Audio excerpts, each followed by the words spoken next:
You're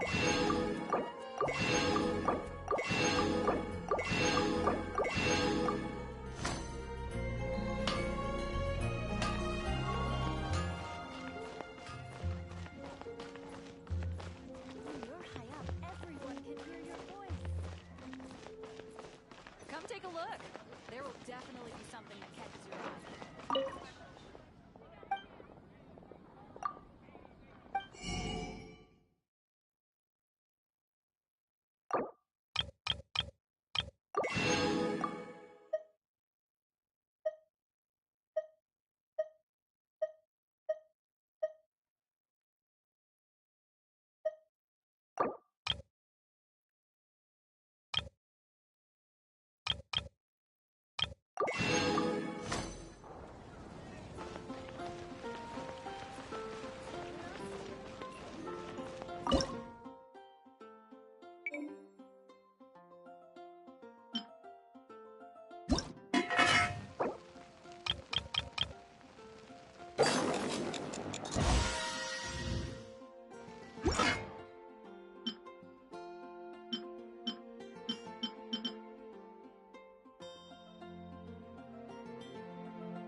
to broaden our horizons again.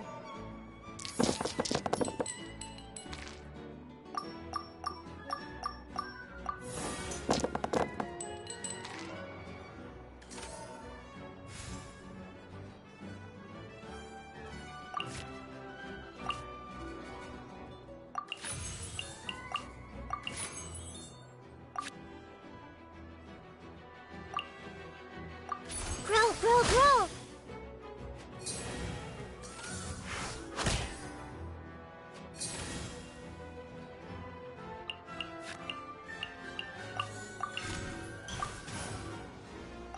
Let's go. Time is against us.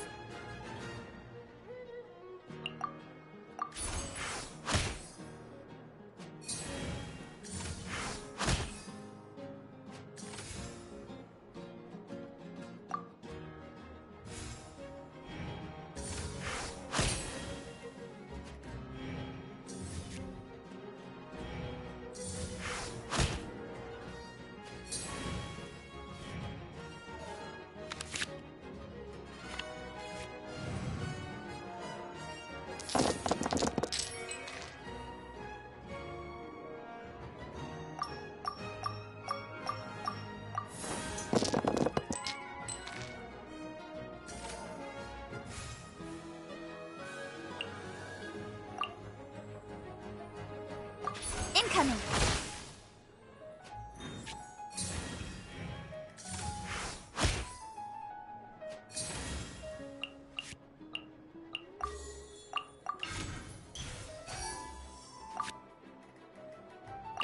We'll need a strategy.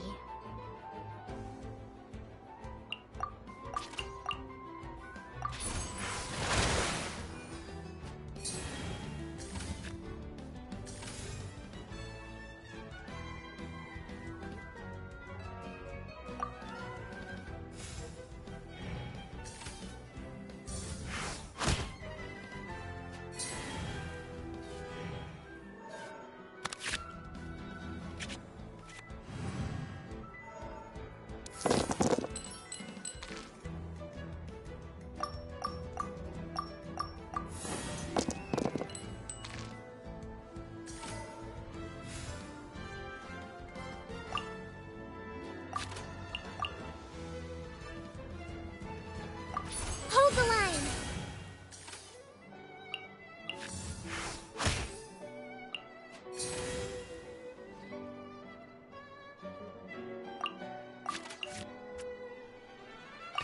I've been waiting for you for ages.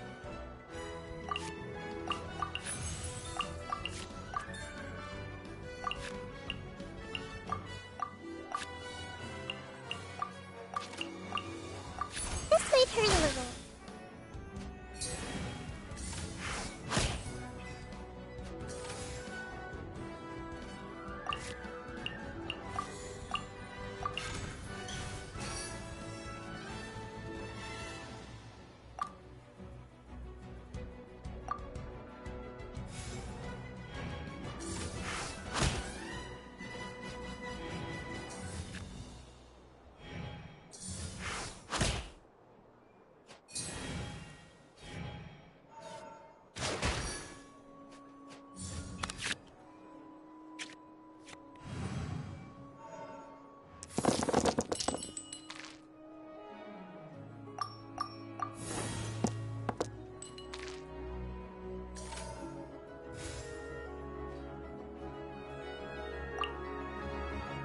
The Temple of Wisdom!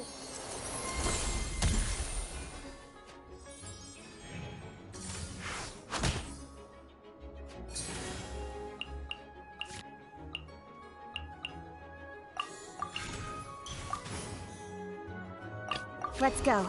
Time is against us.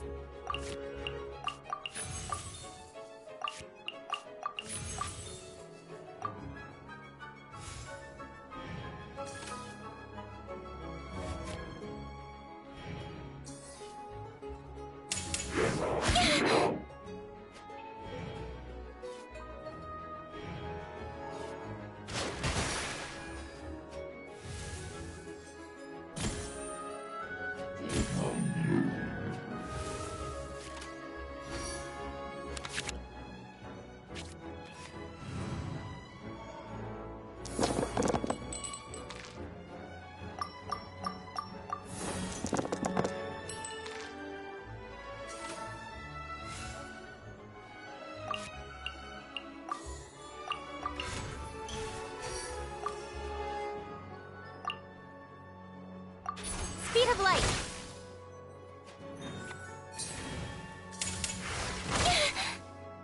Right idea. Wrong time.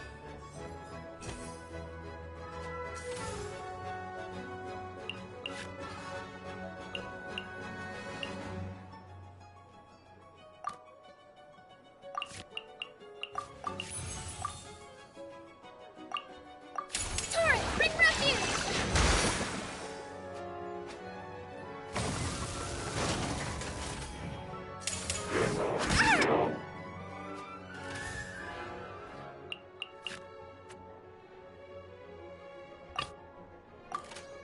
Time to broaden the horizons again.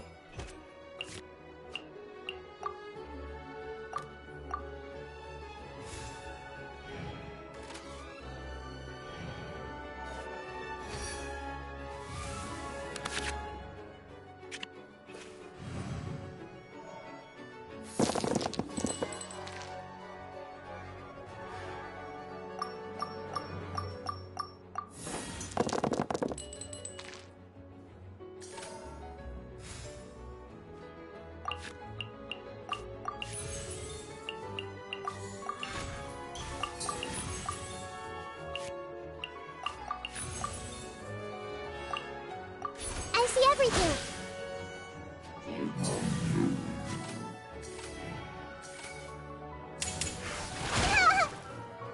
I don't understand. Must learn from my mistakes.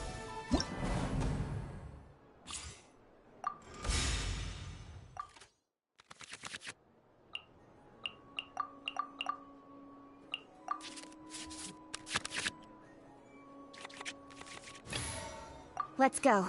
Time is against us.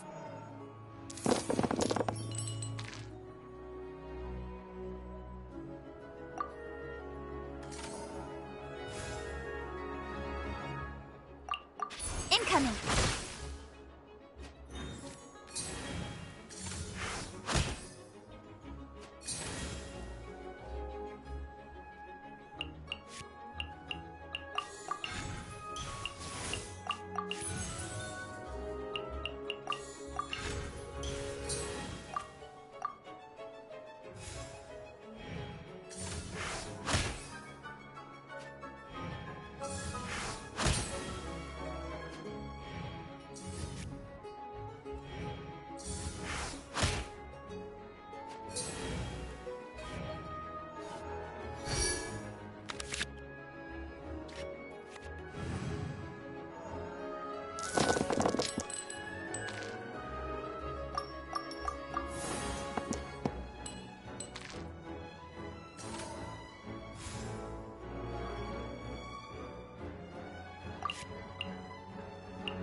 Time to broaden the horizons again.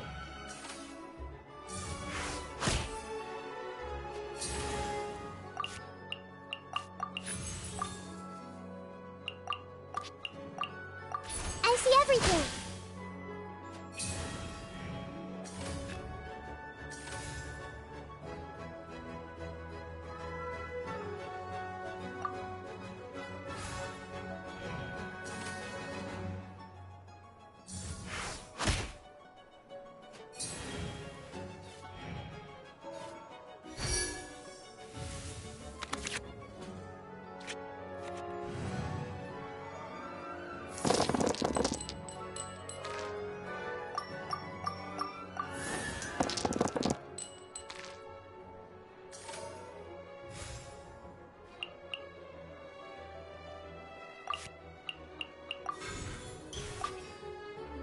Take heart. Victory will be ours.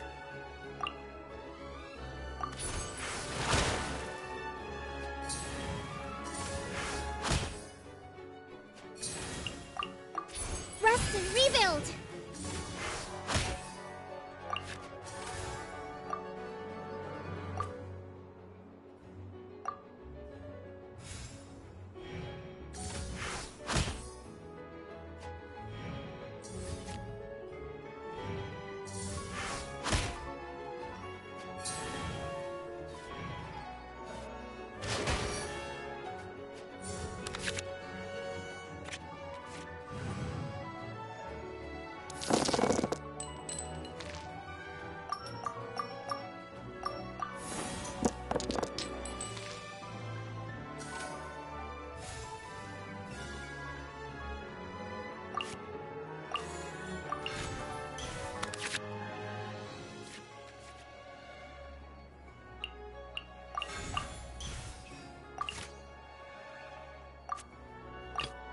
finish this quickly.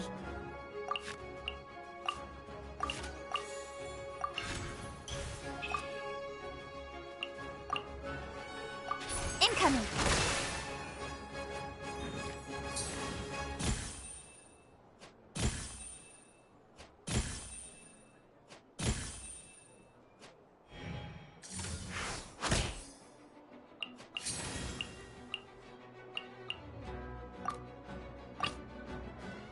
I've been waiting for you for ages.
Let's go.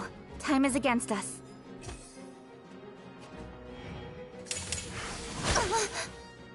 I will not go quietly.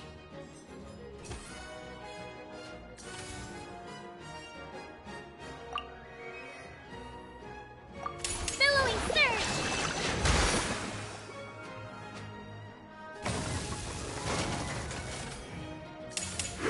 Ha!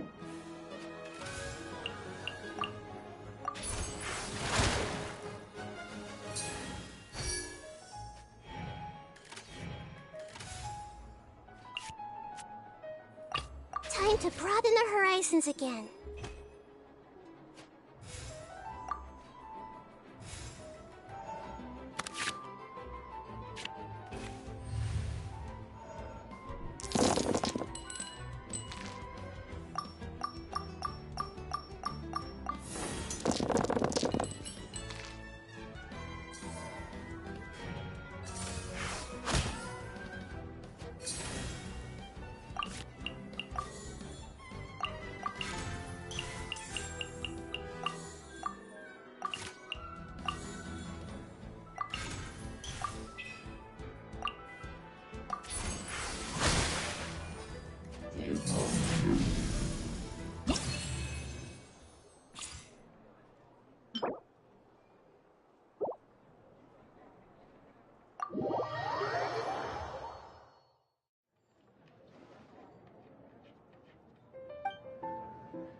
Let's finish this quickly.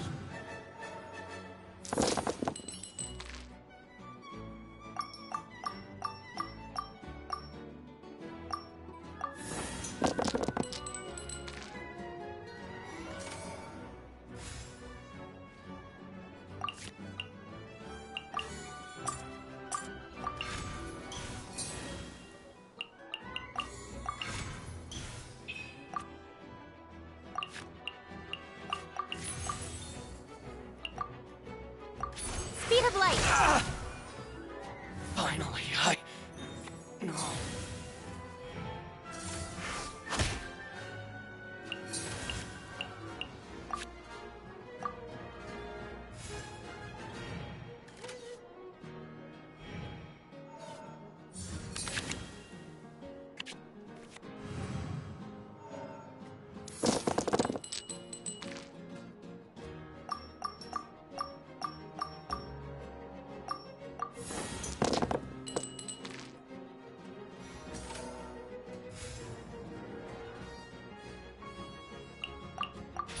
incoming! You know a thing or two. I've been waiting for you for ages.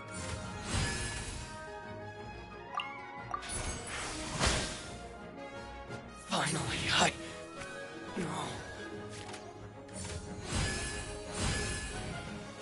Fall before me!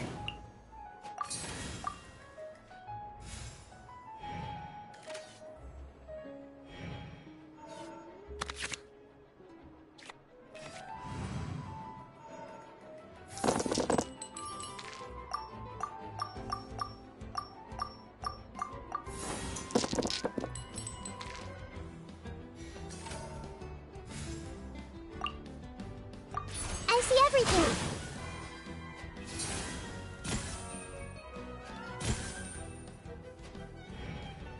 Fall before me!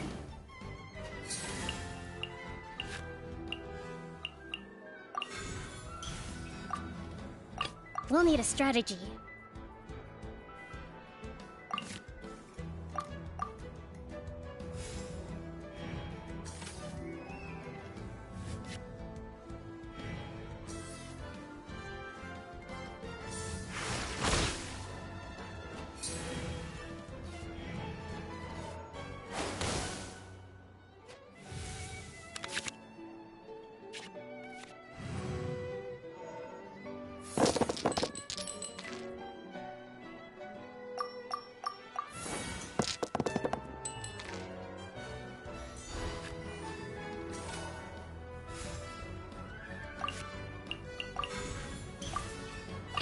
Take heart. Victory will be ours.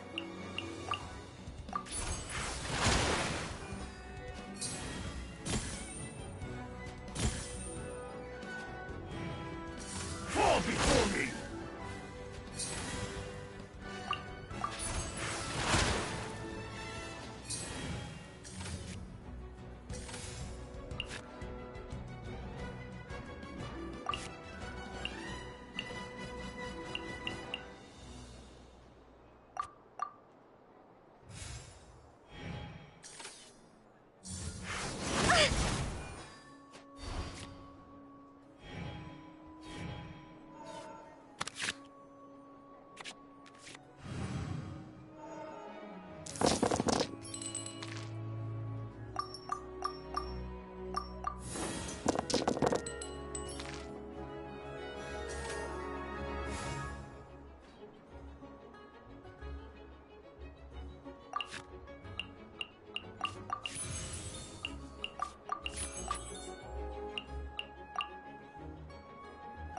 With sword comes shadow!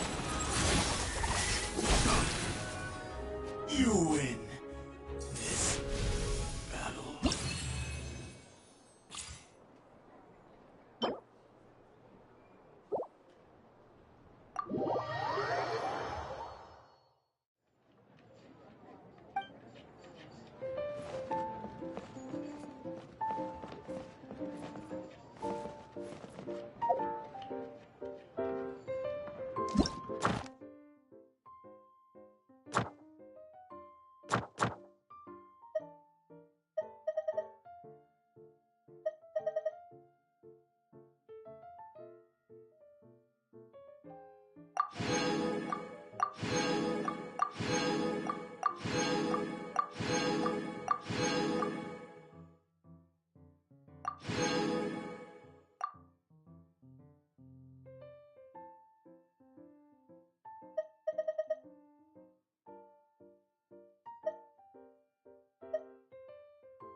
Seriously? But, Mr. Morris, I don't understand, sir. How can you only be telling me this now?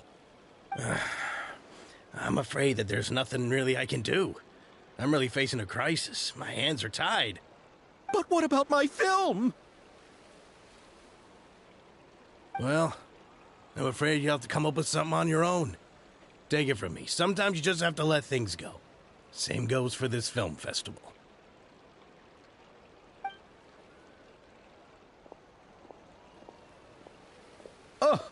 Oh. Hey, isn't that Xavier? So he's back in Fontaine now. Xavier!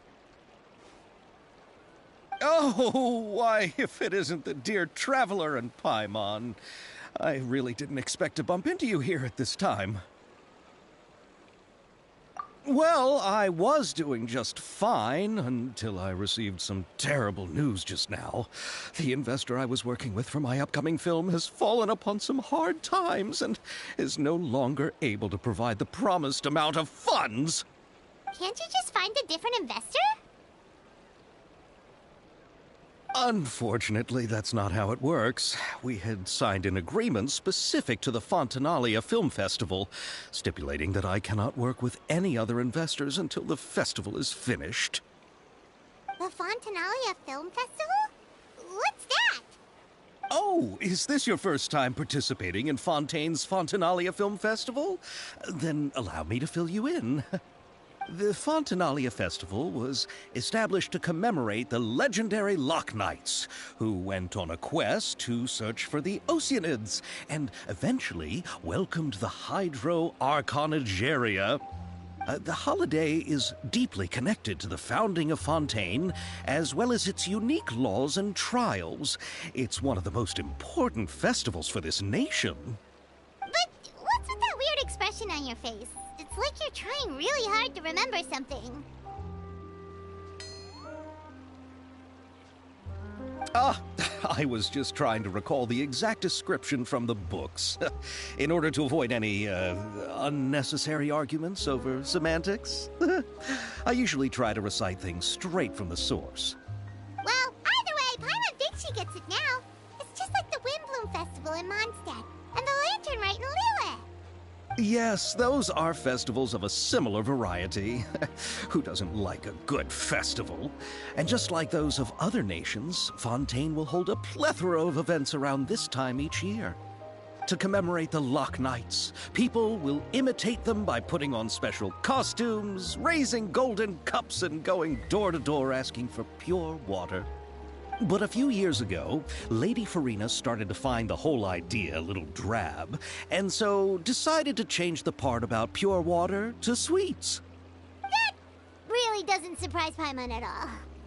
The whole thing seems more akin to a carnival now, and it's quite popular among the kids. Every year you can hear a bunch of them saying, "Trial or treat." Oh, that sounds pretty fun. But how does that connect back to the film festival you mentioned? Yes, it appears I've strayed off topic. I just got too excited after seeing you. Let me get back to the point. The Fontanalia Film Festival is an event proposed by the Fontaine Film Association this year. Now that film technology has matured as a medium, it's the perfect time to introduce more people to the art form.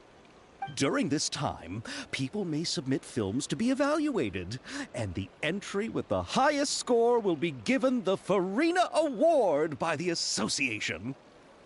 The what award? The Farina Award. You know, after the Hydro Archon. They coined it while Lady Farina was still in power, but even though things have changed, no one has made any motion to update the name. Perhaps everyone still thinks of it as a pretty appropriate name. Even though she isn't the Hydro Archon any longer, Lady Farina is still Fontaine's superstar. Anyone with eyes can see the way she shines on the stage. Huh. Alright. Guess the name does work pretty well when you put it that way. Oh, but who would have guessed there'd be an issue with the funding? How will I ever explain this to Miss Chiori? Not to say all the other actors who traveled all the way here from Inazuma. Chiori? Sounds familiar. Where have we heard that name before? Yes, that's her. I asked her to oversee the event's art direction, including the design of the actors' costumes and appearances. Oh, Paimon remembers now! Navia said that her clothes were designed by Chiori, and Kirara's outfit too! How to describe her? Well, she tends to be pretty direct and can be very forceful when it comes to dealing with people. The fashion world in Fontaine has dubbed her the Thundering Seamstress. Her remarkable designs have led many Fontainians to become very interested in Inazuma. Anyway, Chiori is acquainted with all the actors I've invited from Inazuma. Without her help, I don't think I would have been able to get such an international cast for the film. She really is a kind soul. Who are the actors from Inazuma? Do we know them? Why don't the two of you accompany me to the Aquabus station to welcome them? Judging from the time, the Aquabus should be arriving shortly. Chiori will be waiting to meet me there as well.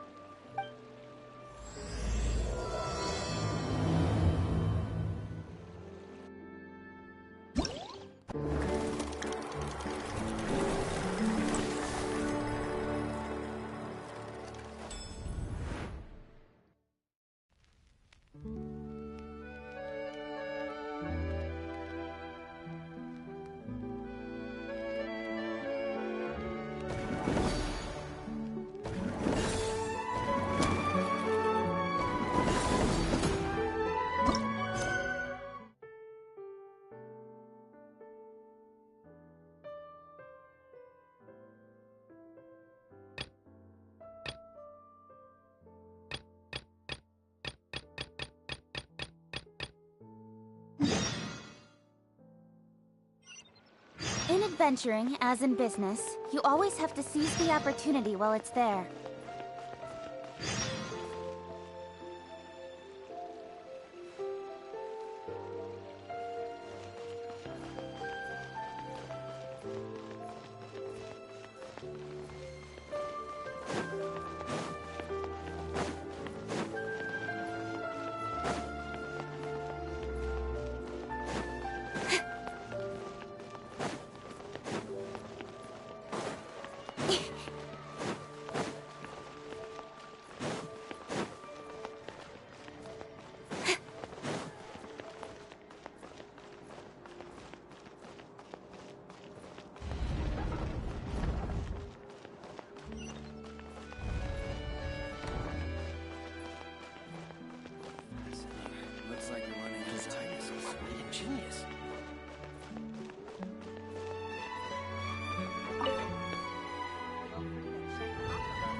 Miss Chiori?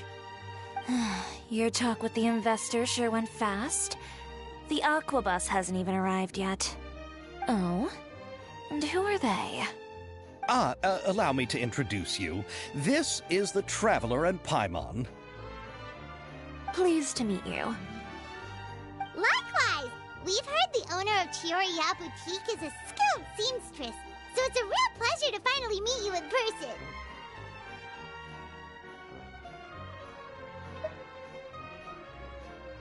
Thank you. I just wanted to make sure she wouldn't always look like a cat that had been unceremoniously dropped in a bucket of paint. So tell me, what happened? I can tell the conversation didn't go quite as expected. Well, it's like this.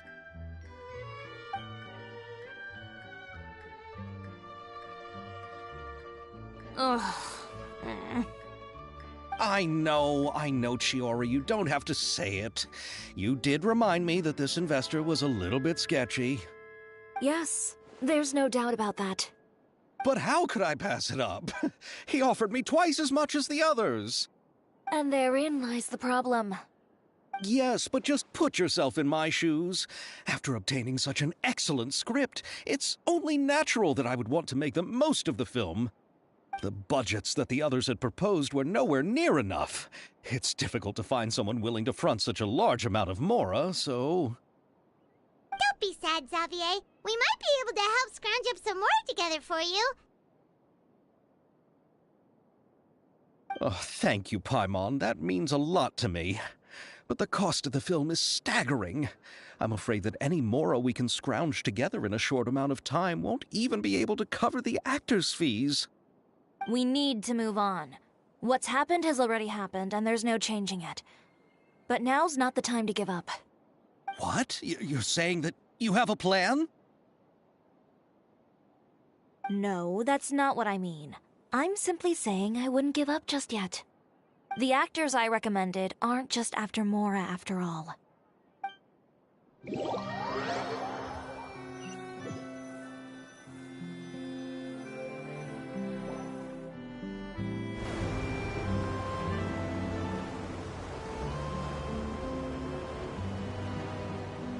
Really?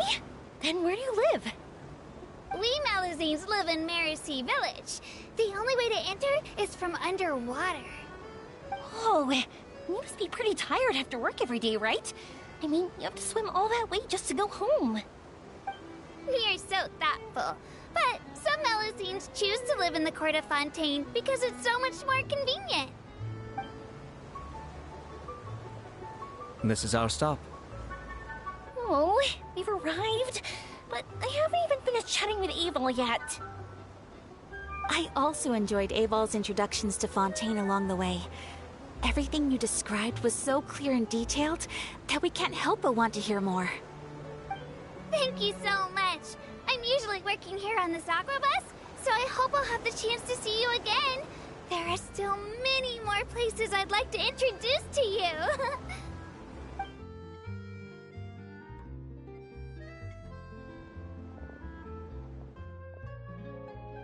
Welcome to the Court of Fontaine.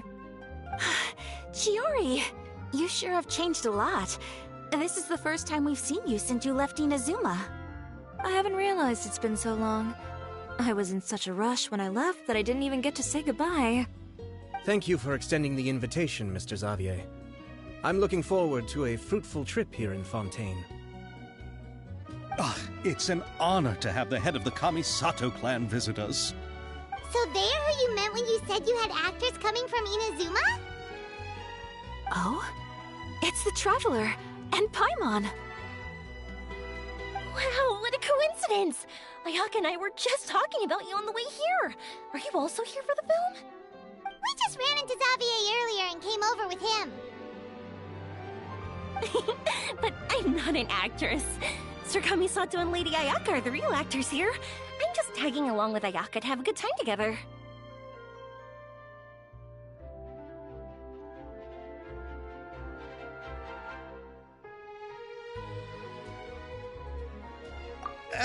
About that, I mean, How was I supposed to contact you when I was making preparations for the film? I figured you were probably busy, and I didn't want to disturb you. So I could only keep you in the back of my mind while I sought other actors to play the lead roles in the film. I had been thinking about a surprise reunion with you during our trip here, but you still managed to surprise me first. Oh, so you all know each other already! My, what a coincidence! What are the chances everyone could be brought together here like this? Why don't we go to Hotel de Boer and catch up over a meal? I've already made a reservation. Huh? Did you reserve 2 spots for us too? Yes, of course, of course. I'll be sure to tell the boss to serve a few more delicious dishes just to make sure there'll be enough food. Very well. Then please, kindly lead the way, Mr. Xavier.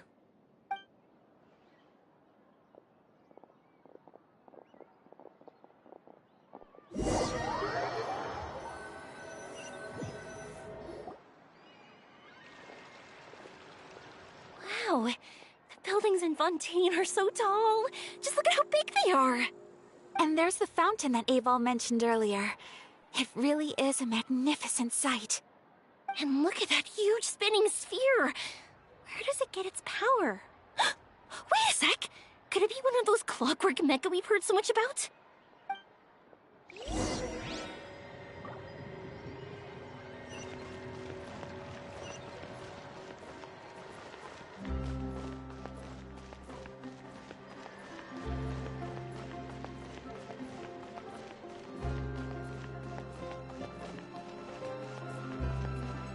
Fine, if you can't afford it, then just give me the photo back.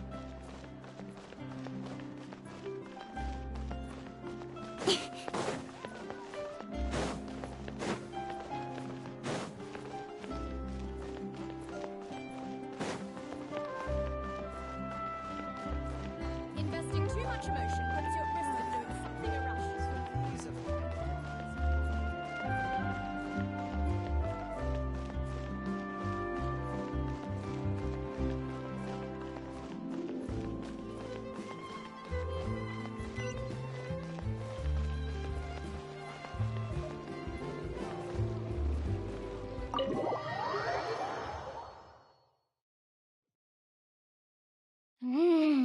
So this is what food from Fontaine is like. It sure is different from what we have in Inazuma. How should I describe it? It seems like you have to go through a lot more steps to make them. And the flavor has many layers too. Yes. When I first went to Inazuma, I actually thought the food there tasted a little too bland. It took some time for me to get used to it. Let's get back to the purpose of this trip for a moment, shall we? How have preparations for the film been coming along, Mr. Xavier? Well, I've already assembled most of the film crew. A lighting specialist, a prop manager, and a costume designer. I've also bought the copyrights from the novel's author. Oh, it's called The Two Musketeers, right? I read the script you sent me on the way here. The story is pretty good. Originally, I was planning to start filming as soon as Sir Kamisato and Lady Ayaka arrived in Fontaine, but I'm afraid I've run into a bit of a problem. Oh? What is it? It has to do with the film's investor, Mr. Morris. He suddenly informed me this morning that he's encountered some financial trouble and will be unable to release to me the amount of funding agreed upon. It's said that Fontaine's legal system is well developed. If he has violated the contract, then can't you simply take him to court over the matter? Well, I'm still more concerned about filming. Even if I were to take him to court, I'm afraid it would take months before the case could even be heard. Then, is there a way we could raise funds ourselves to solve the problem? I've considered that option too, but unfortunately, it's difficult to gather such a large amount of mora on such short notice. Besides, we have to consider the film festival's submission deadline. Mr. Xavier, if Ayaka and I were willing to perform for free, would that resolve the problem you are currently facing? What? No, out of the question. To have you come all this way just to act for free? Oh, no, that won't do. There's no need to worry, Mr. Xavier. My brother and I had actually intended to work for free after receiving your invitation. Inazuma has only recently reopened its borders, and needs to strengthen its relations and cultural ties with other nations. We didn't have many collaboration projects with Fontaine in the past, so we hoped this trip would serve as a good start for the future. Indeed. You could say that's the real reason why the Yashiro Commission agreed to come to Fontaine. I understand, but having you two act for free just doesn't seem right. Not at all. While we're officially here to conduct a cultural survey of sorts, we must express our sincerity if we want to establish formal cultural ties with your nation. This film will serve as proof of friendly cooperation and cultural exchange between Inazuma and Fontaine. It's my hope that the film can be finished and released as smoothly as possible. If you still don't feel comfortable with this arrangement, I would also be more than happy to be introduced to some other renowned individuals in Fontaine's literary and artistic circles. All right. I'll do as you say. Thank you so much. I'll make sure to cobble together enough mora now, even if it means selling my house, my camera, and every single family heirloom. Come on now, no need to go that far. I'll also help you out as a brand sponsor. Me too! Even though I didn't bring much more to spend on this trip, it's still better than nothing. You are too kind, all of you. I really don't know how to... Ew. All right, enough about that. Now that we have Xavier's savings, my support, and 2 leads who are willing to act for free, I think we will be able to make this happen. So, instead of Mora, you'll help with filming and production. Oh, but how can we help with that? We don't know much about making a film. All right, pull yourself together, Xavier. Tell us if there are still any open positions left among the crew. All right. Let me think. We still need a camera operator, a clapper loader, and someone to manage logistics. I originally wanted to personally serve as director, but I've been too busy working as the producer. So the positions of director and director's assistant will also need to be filled. Paimon knows what the director and the logistics support person do, but what's a clapper loader? The clapper loader is responsible for using the clapper board to record and organize the information of each shot when the camera operator begins shooting. The work requires both patience and careful attention to detail. A clapper board? Oh, you mean the thing they hold that goes clap whenever they start filming? Yes, that's right. Are you interested in that job? For sure! Paimon's always wanted to try that. All right, then you'll be our clapper loader. I can find someone from the store to help with logistics. What do you think, Xavier? Oh, fine by me. As for our camera operator, I was thinking of letting the Traveler take the role. Oh, she's great when it comes to using a camera. Paimon can't even count how many things we've taken photos of during our journey. Yes, that's also what I was thinking. I noticed the Traveler had an eye for photography and composition when we worked together previously. I'm sure that's due to the Traveler's journey across Teyvat and all the places they've seen. After so many adventures, using a camera must be second nature by now. What do you say, Traveler? Are you interested in the job? Thank you. It really means a lot to me. Come on, friend. Let me give you a big warm hug. So all that's left for us to find is a director and an assistant. Oh, me! I want to be the director's assistant. All we need to do is help the director, right? I can handle that. All right, then all we need is a director. Oh, all the well-known directors in Fontaine are probably also busy working on their own films these days. I'm not sure who will have time to help. Oh, Farina helped out a theater troupe recently by serving as an artistic consultant. She could be a good director, right? Besides, it's not like she has anything else to do right now. Farina?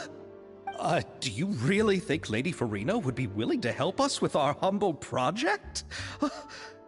Isn't that the name of Fontaine's Hydro Archon? My brother has already informed me about what happened here in Fontaine. Yep, that's her! She helped out a theater troupe not too long ago, and now she's taking up work as a director. Well, I saw that musical. Her performance was perfect, and the storyboards were also excellent.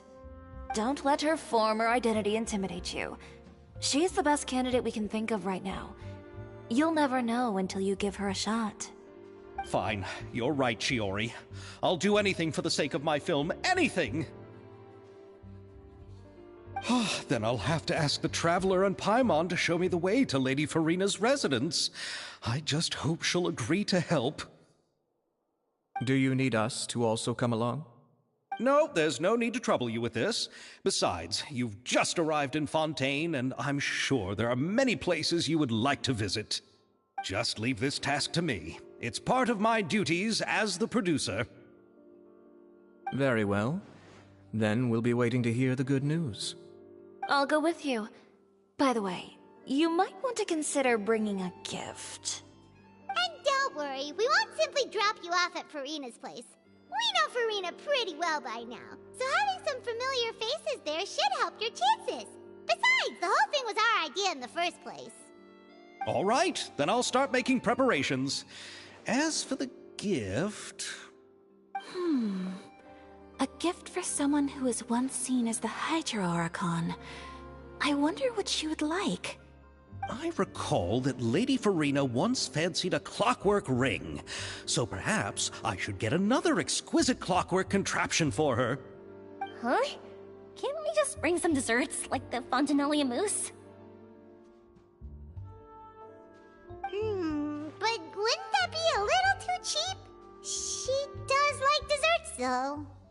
Isn't the Fontinalia festival happening right now? I heard Abel tell us on the Aquabus that Farina introduced the tradition of going door to door and asking for sweets. To do something like that, she must have a real sweet tooth.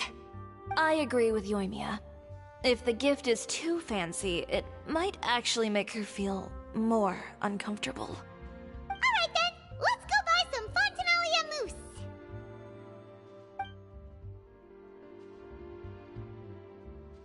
But will that really be enough? We'll be asking her to do a lot of work, you know. You're right. We need to further sweeten the deal. Huh? You want something even sweeter than Fontinalia mousse? Yes, we'll need a gift that's sweeter than any dessert in the world. But what could that be? Your words of praise. If you want tea or water, just help yourselves.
This is where Farina lives.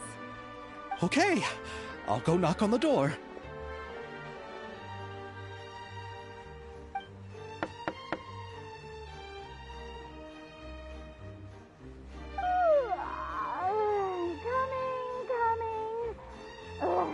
Seriously, who's knocking before afternoon tea?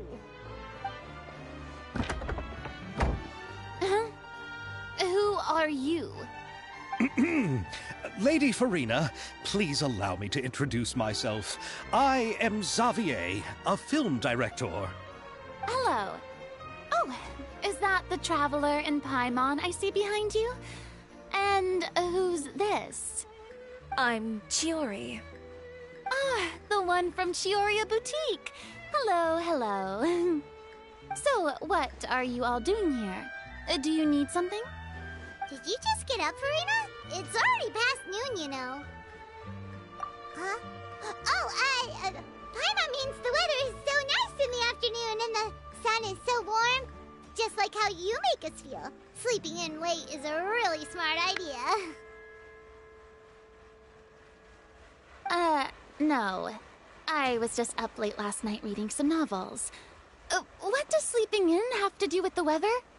This is a small gift we've prepared for you, Lady Farina. We hope you like it.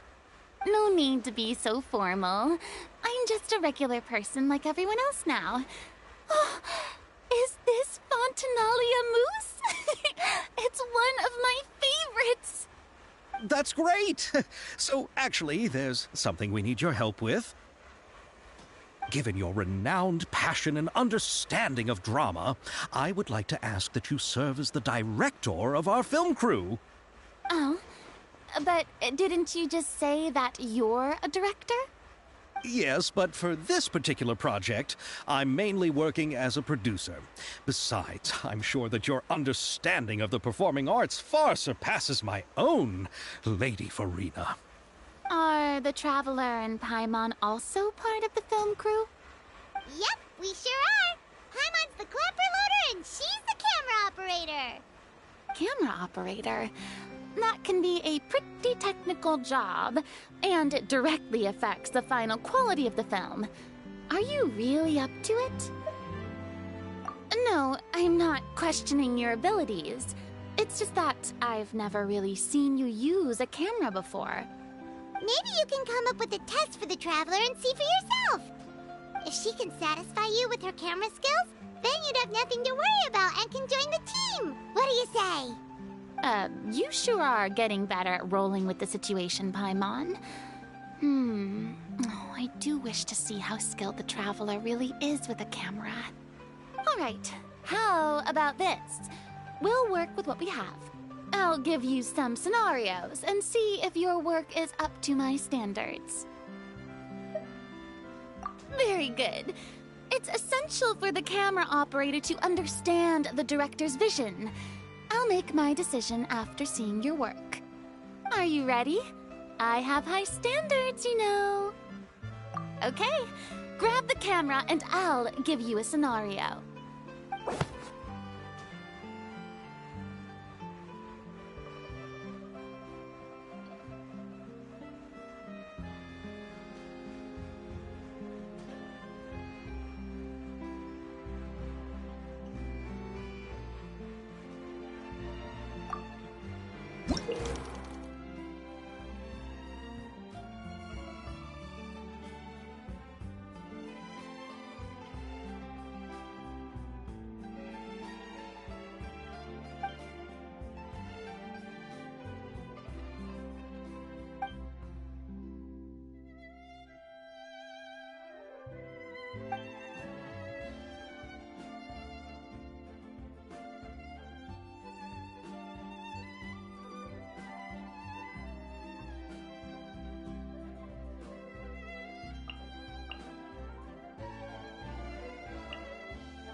that you have more skill than I thought. All the shots had a great composition, and I could really feel a connection to the characters and their lines. Yeah! Does that mean you agree to be our director, Farina? Did you think I would agree just like that? After our performance of the Little Oceanid, I've begun to make a name for myself again, you know. In fact, I've already had several troops approach me for the Fontanalia Film Festival. Unfortunately, the scripts were all pretty boring and didn't pique my interest. If others were to find out I agreed to work with you so easily, then, well... Hey, but didn't we have a deal? What else do we need to do to convince you, Farina? Well, what about the pay? Huh? You know, how much you're willing to pay me to be the director? The pay is also an important factor for me to consider, you know. Well, I can offer you this much? What? That's all? If Nervilat were to hear of this, he could charge you with underpaying your labor. I'm sorry, but our crew is in a tight financial spot at the moment. I see. Well, even though it's highly unlikely now that I'll join your crew, there's still something I'd like to ask. Exactly what film are you planning to make?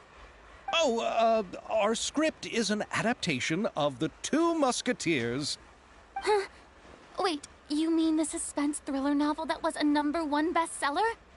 Oh, so Farina's read it too. Of course I read it. I've always had a keen interest in artistic works that strike a chord with the populace. I see. It all makes sense now. You must have used most of the budget to pay for the copyright. Not really. The novel's author transferred the copyright to me practically for free once he heard that I wanted to make a film adaptation of the story. The lack of budget is due to another issue. He probably just wants to get his name out there. So, Mora isn't the most important thing to him right now. It reminds me of a delivery courier who wears one of my designs while traveling all across Teyvat. I didn't charge her much for the outfit either. The exposure she provides for my brand is well worth it. So, are you a big fan of this story, Farina? Well, it's alright. The pacing of the story is good, but the character relationships could use some work. When I was reading it before, I always felt like some things were left on a rather unsatisfactory note. I have high standards, you know. Ahem, Mr. Xavier, if, hypothetically speaking, I agree to be the director, how much freedom would I have in terms of script revisions and creative interpretation? Oh, as much freedom as you would need. I wouldn't dare doubt the tastes of Fontaine's greatest star. Good. Then I'm free to alter the script as I see fit? Absolutely, no problem.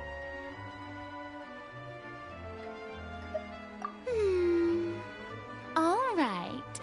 It seems that your crew really can't go on without my care and direction. So, you agree? Yes, I agree. Although the pay is well below what someone of my caliber deserves. A great script calls for a great director. I mustn't let a perfectly good story be ruined due to lack of funds. If you have fine cheese and bread, you wouldn't just let it sit on the counter and get moldy just because you lack an oven, right? Oh, Hydro Archon above! I'm not dreaming, am I? Somebody pinch me. There's no more Hydro Archon, you know. And it's still a little early to celebrate. There's a lot that goes into shooting a film. Although the trickiest tasks of finalizing the script and casting the actors have already been taken care of, we'll still need to reserve filming locations. Not to say set up lighting and props. And by the way, since we'll be filming The Two Musketeers, we'll need to find an action choreographer. Ideally, a professional who has actual experience with muskets. Yes, I've thought about this as well. I was hoping that you might know someone who could handle the job. Me? If this was before, I could have simply asked Lorand. But it's already been some time since I last talked to her. Navia can also use firearms, but unfortunately, her style is quite different from that of the characters in the story. Could we ask the Special Security and Surveillance Patrol? Oh, you mean the Special Patrol's Musketeers? Yes, that's right. They work with muskets every day. I can't think of anyone more qualified than them. They would be under Nervilette's jurisdiction. Unfortunately, I, don't have any connection with them at all. So, in the end, we still have to start by talking to Nervilette. No need to go to all that trouble. I know their Captain Chevreuse. Oh, you do? Wait, Chiari, how do you know the captain of the Special Patrol's Musketeers? No particular reason. Running a business means dealing with some trouble from time to time, and she's helped me out on a few occasions. In return, I've helped her handle a few situations in which the Special Patrol couldn't get involved directly.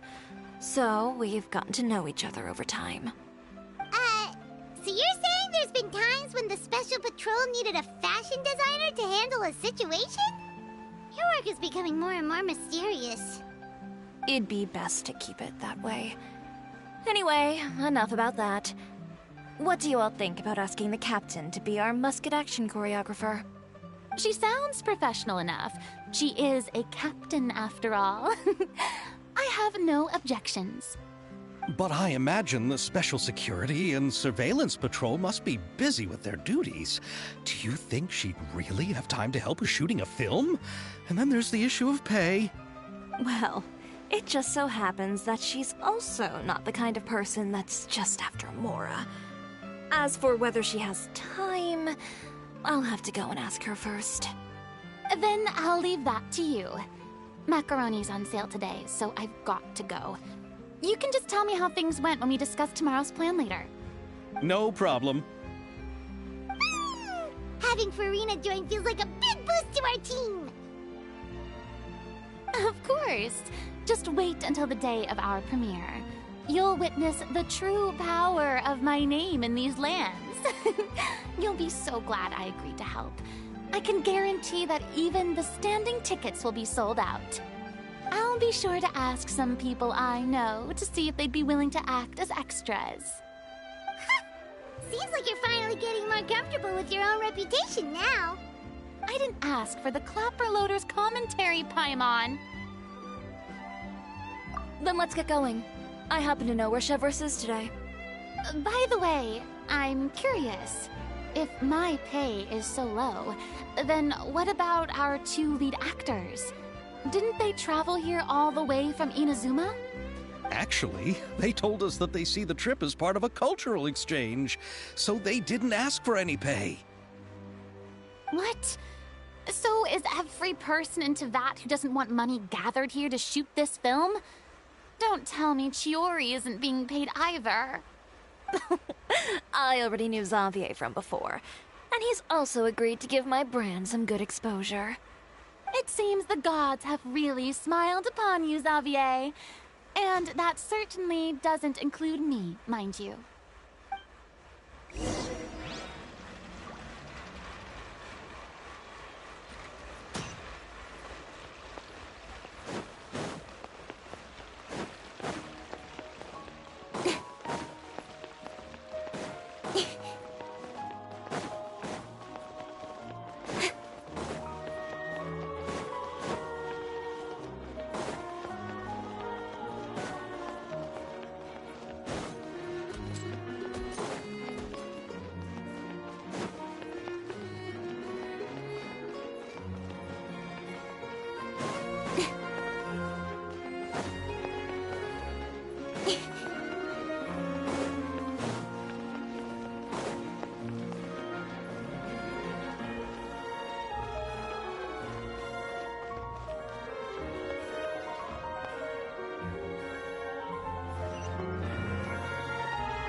All right, this is the place. But where's the captain? There's hardly anyone around here. She's over there. The one with an eye patch reading in front of the newsstand. Oh, her! Paimon could tell there was something different about her. She seems kinda intimidating. Please wait here for a moment. I'll go fetch her. She's working now, so you might not want to get in her way. Working? But isn't she just standing there and reading a novel? Just trust me. Oh, alright, let's see what happens then. Chiori sure is a mysterious person. She claims just to be a fashion designer, but she knows all these powerful people. The court of Fontaine isn't particularly tolerant of visitors from overseas, so it isn't easy for a foreigner to promote their brand here. Even more so in the competitive world of fashion. Even a local like me just trying to make a film has to face all kinds of challenges. So I can only imagine what Chiori has been through to get where she is today. I'm sure that having more connections has definitely worked in her favor. Reading on the job? Detective novel. One main character?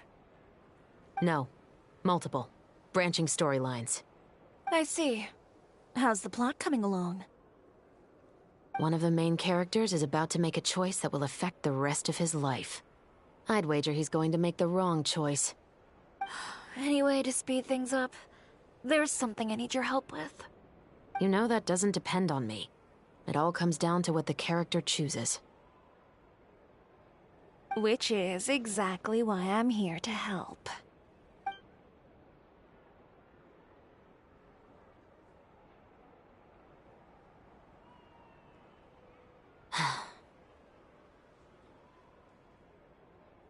All right. It appears he made the wrong choice in the end. Halt! Huh? What's going on? Hand over whatever you're holding. Oh, it's just a book. I didn't buy anything else. Then I'm sure you wouldn't mind letting me have a look. Excuse me, officer. I don't mind you standing around here, not purchasing anything, but I'd prefer if you didn't disturb my customers. It's bad for business, you know. Don't give me that act. You won't be able to get off so easily either. I am Chevras, captain of Fontaine's Special Security and Surveillance Patrol. I will say this one last time. Hand over whatever you're holding at once. And before you do anything unwise, let me remind you that I'll have you on the ground before you can even think about making a run for it. All right. I'll give it to you. But please let me say something first. If there's any contraband in that book, then the shopkeeper here is the one who slipped it in. I don't have anything to do with this. Why, you trying to leave me on the hook, huh? You were the one who said you wanted it. Save it for the interrogation room. Take them away, Letelier.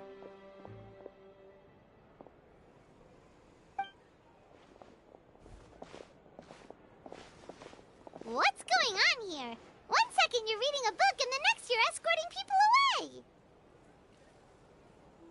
And who are... Oh! Aren't you the traveler who's been all over the papers recently? Chiori, I'm assuming what you wanted to ask me about has to do with them, right? Maybe I can let you in on what's happening then. Now that Vacher has been brought to justice, no new shipments of synth will be made and distributed to sellers. The Fontaine guards have been busy collecting the remaining synths still circulating on the market. Thanks to a tip from our reliable source here, this should be the very last batch. Oh, so you were pretending to read a book in order to catch the bad guys! Oh, Paimon almost forgot to introduce ourselves. Paimon is Paimon, and this is the Traveler and Xavier! Hey, I'm Chevras. You probably already heard me introduce myself, so I won't bother repeating it. Yeah, why didn't you make a move as soon as you had the chance? Were you worried that my intel wasn't accurate? No, I wanted to see if the shopkeeper would turn himself in first. All he had to do was come up to me and say that he didn't know where the synth had come from. If he did that, then I wouldn't have had to press charges on him. He had the whole day to turn the synth over to Chevreuse. But instead, the moment I came up and blocked Chevreus's line of sight, he took the opportunity to sell it off.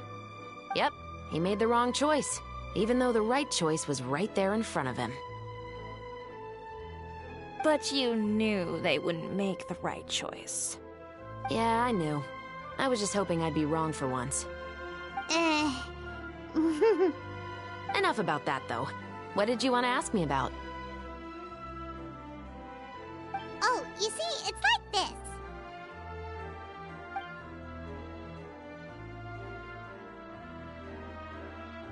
The Two Musketeers. You certainly have a good eye for a story. So what do you need me to do? Just be the action choreographer for the actors? Yes, that's right. I want to make sure we get all the details right. I want the actor's posture and understanding of firearms to be as realistic as possible.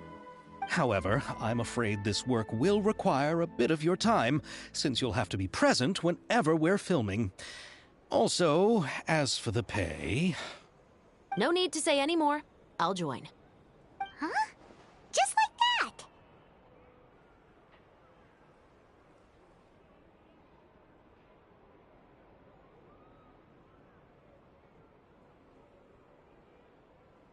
Really? You're willing to help us with our humble film project? Sure, it's no big deal. As I said, we've wrapped up our investigation here, so I don't have any other tasks on my plate for the moment. Besides, I personally really like this novel. I even have the collector's edition at home. Stories where justice prevails over evil never get old for me. Then we've got a deal? Yes, I'll see you on set tomorrow. Oh my! I can hardly believe it! I should tell Lady Farina immediately. Oh, and I must tell the prop manager and lighting technician to get everything ready. We start filming tomorrow! Calm down, Xavier. The film is going to take more than just a day to finish. Still, I should also head back now and start preparing the actors' costumes and makeup. Alright, guess that's it for today then. Traveler, Paimon, please stay for a moment. I have something to tell you. Then I'll take Xavier back. Poor thing. He's so excited that he can't even walk straight anymore.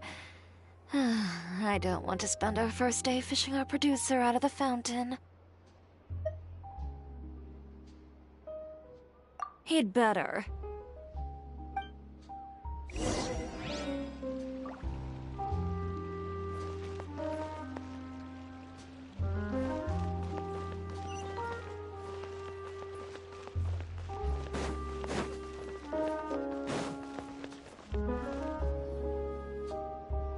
So what did you want to tell us, Chevreuse?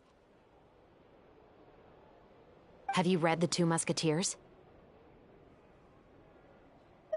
The story is about a pair of children born into the household of a baron, and their struggle to survive together and take revenge for their mother.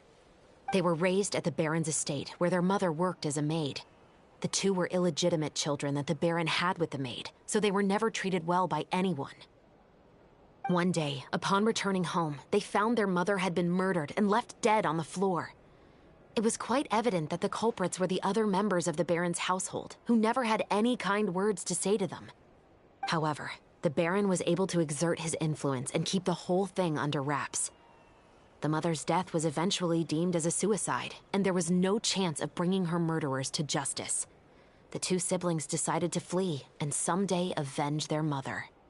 Many years later, members of the baron's family suddenly started turning up dead one after the other, all killed by gunshot. A rainbow rose was found on each of the victims' bodies, being the flower that the kid's mother liked best. The baron believed that the mother's soul had come to take vengeance on him, so he lived in fear each day. But it was actually those two siblings who had fled all those years ago. They relied on each other to survive and trained day and night, eventually becoming adept musketeers. They used all of their abilities to collect evidence and clues before executing their plan and exacting revenge on the baron. Their actions let the truth behind their mother's death be known to all. That's quite an exhilarating story. Yep, the baron got what he deserved for his evil deeds, and justice was able to prevail. It was just the kind of story I enjoy. Oh, so is that why you were so willing to join our crew, Chevros? You could say it was one of the reasons. Oh, you mean there were other reasons too? I've read the reports about you. Whether it was at the trials or when you lent your hand to resolve our nation's crisis, you've shown that you've got a strong sense of justice, as well as a great mind for deductions. Yes, you're as sharp as I expected. It seems you've experienced many similar situations before. There's been a recent murder case involving Muskets. The perpetrator's methods appear to be very similar to what is described in the novel. Huh? Really? But Paimon didn't see anything about that in today's papers. The Marechaussee Phantom hasn't yet released any information to the public because the investigation is currently at a standstill. The murderer is extremely cautious. A murder involving firearms? But not that many people use those in Fontaine, right? Impossible. We perform a routine inspection of our firearms and ammo reserves every day. If one of the weapons had been fired, it would stick out like a sore thumb. Besides, I trust the members of my platoon. However... Well, that's all I can disclose about the case today. Huh? What do you mean? I hope you all can go back and get some shut-eye. You can decide tomorrow whether or not you'd like to join the investigation with me. I'm aware this might not be the ideal time to add more to your plate, but the more capable people we have, the better the chances that justice will prevail. Carrying out investigations isn't actually supposed to be our responsibility. Our job is to apprehend the perpetrators. Finding them is really up to the Marechaussee Phantom. You could say I'm taking part in the investigation out of personal interest. I don't want people to see Muskets in a negative way, and also, I'm concerned about the similarity between the crimes and the story. You mean, they might be connected somehow? I suspect so. Just to make myself clear, this is not an order, nor is it a deal of any kind. It's a request, nothing more. If you two have any interest in the case after we finish filming tomorrow and are willing to assist me, then I would be most grateful. What do you think, Traveler? Yeah, you're right. Paimon's getting a little tired, too. We've really been hustling all day. You'd better head back and get some rest. It's good to keep a calm mind, especially when you're about to make an important decision. Otherwise, when the moment comes, you might end up like that shopkeeper and not even realize that the right choice is right there in front of you.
It's finally time to meet up with everyone!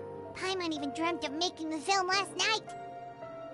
If Paimon remembers right, we're meeting at Hotel de Boer. Let's get going! Just then, the rain stopped.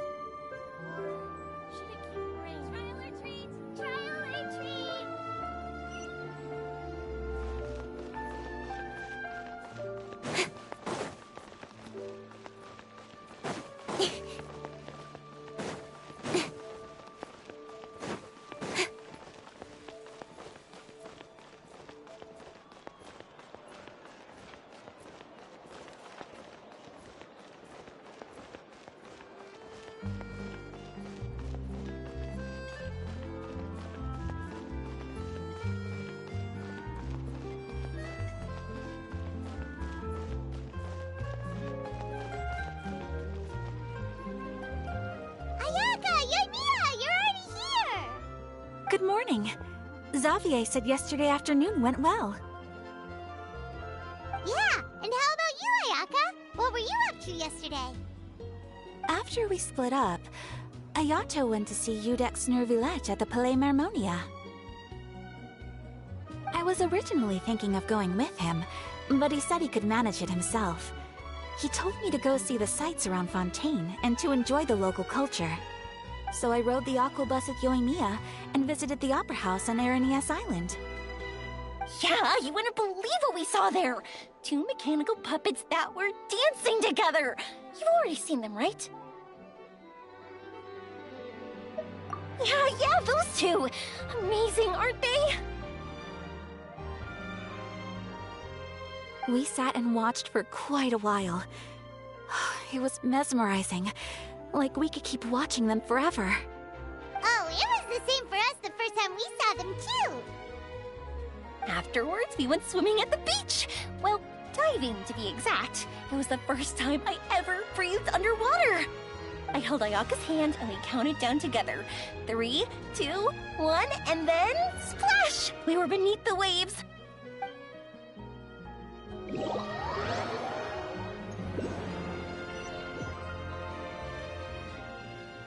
At first, I didn't dare to open my mouth. But once I couldn't hold my breath any longer, I decided to take a big breath in. Turns out the water wasn't as salty as I imagined. It didn't really taste like anything at all. Before I knew it, I was breathing like normal down there. It was an amazing feeling. Ayaka said I was too nervous and needed to loosen my grip. She got used to everything way faster than I did.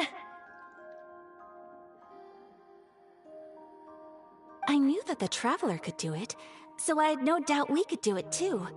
That helped me feel at ease as soon as we dove in. The underwater world in Fontaine truly is beautiful. I love seeing the romaritime flowers blossoming underwater, like little candles lighting up the streets at night. Yeah, and there were so many creatures that we've never seen in Inazuma. Like those fish that shimmer like a sword blade. Whoosh! Oh, and those big fish that call when they see people. Ooh. Oh, you mean Hunter's Rays and Blubber Beasts.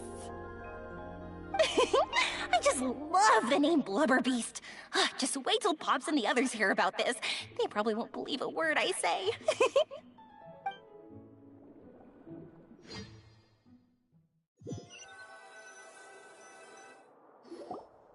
Yoimiya was down there for quite a while. It was dark before we finally rode the aquabus back to the city. I figured she'd want to sleep in today. Yeah, even I was worried that I wouldn't be able to get up. I still felt like I was drifting in the waves when I went to sleep last night. But as soon as I woke up today, I remembered that we'd all be shooting a film together, and I was ready to go. Speaking of the film, where's everybody else? My brother and Xavier were speaking to the restaurant owner about using the place as a filming location. They should be here soon. As for the others, we're here. Please excuse my tardiness. I just finished the Special Patrol's 6-mile morning jog. Wait, 6 miles? I'm so tired. I heard you all chatting, so I decided to come down. I sure could use some of that endless energy everyone else has. Good morning, everyone. Morning. Can someone fetch me a cup of coffee? More milk, hold the sugar. Sure. I'd be happy to do that for you. No, you can't go anywhere. Please, have a seat over here so I can get started on your makeup. The last thing I want is coffee stains on my costumes. I can get the coffee. It's the perfect job for an assistant.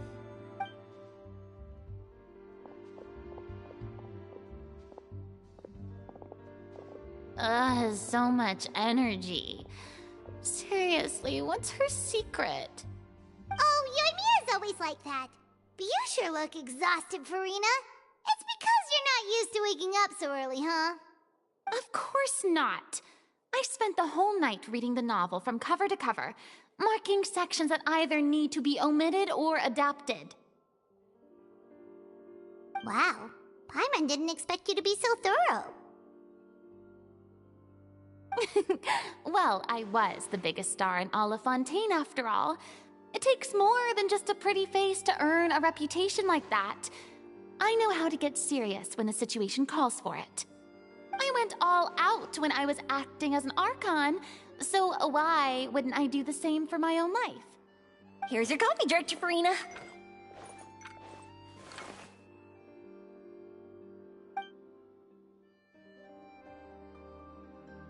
Oh, thank you. The sound of being called director and the aroma of coffee feels almost as refreshing as hearing the birds chirping in the morning. Oh, it seems everyone has managed to arrive on time. We've reached an agreement with the restaurant owner. We are free to use the second floor to shoot our film. Really? That's great! He is really looking forward to our film, and hopes that providing his restaurant as a filming location will attract more customers. Well then, Mr. Xavier, I'll leave the rest to you. Okay, thanks. First, I'd like to introduce our new members. This is our prop manager, Veronique. She'll be in charge of all the film's props and items. And this is Bonneau, our lighting technician. He'll be in charge of lighting and illumination to set up each scene's atmosphere. Wow. Sure feels like we have some real professionals joining the crew now. First of all, please allow me to first express my sincerest gratitude to everyone in the crew. When my investor informed me yesterday that he wouldn't be able to provide the funds, I really thought that this was the nail in the coffin for this film. I had no idea that I'd find so many people willing to help me on such short notice. Thank you. Thank you all from the bottom of my heart. No need to be so cordial, Mr. Xavier. We're all honored to be a part of this.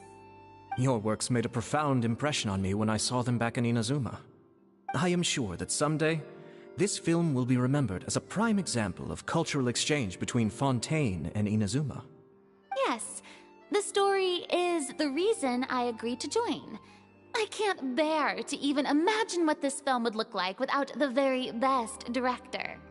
Anyway, I would like to make a promise to everyone that as the producer of this film, I'll do whatever I can to ensure that everything goes as smoothly as possible.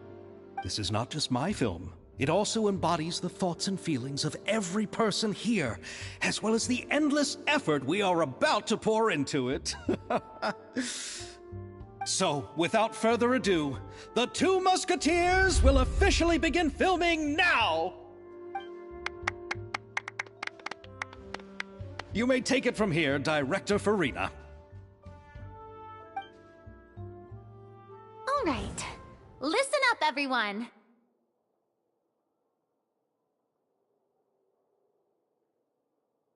The first scene takes place when the two young musketeers are living at the Baron's home, still unaware of all that is about to happen to them. We'll need props and lighting to set the scene. Our lead actors can go get their makeup done, and extras, please take this time to go over your positions. Whoa. Seems Farina's really kicking things into gear as the director.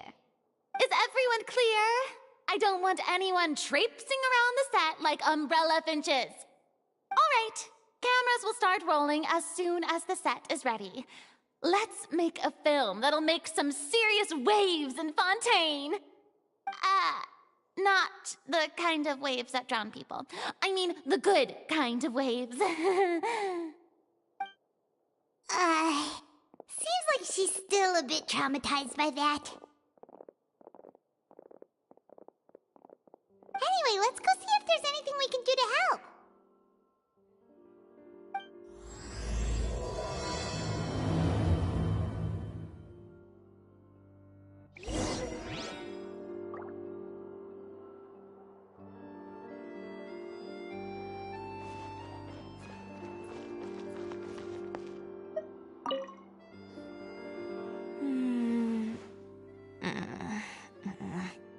Ayaka has mentioned you to me before. She said that you two were great friends when you were kids. No talking. I'm thinking about how to do your eyeshadow. Ah, yes. To help me really look the part. To achieve a more young and naive look for this scene. Are you saying the wrinkles around my eyes are too deep? You just have too much of a calculating look in your eyes. You sure don't mince your words. It seems you really haven't changed much. Quiet.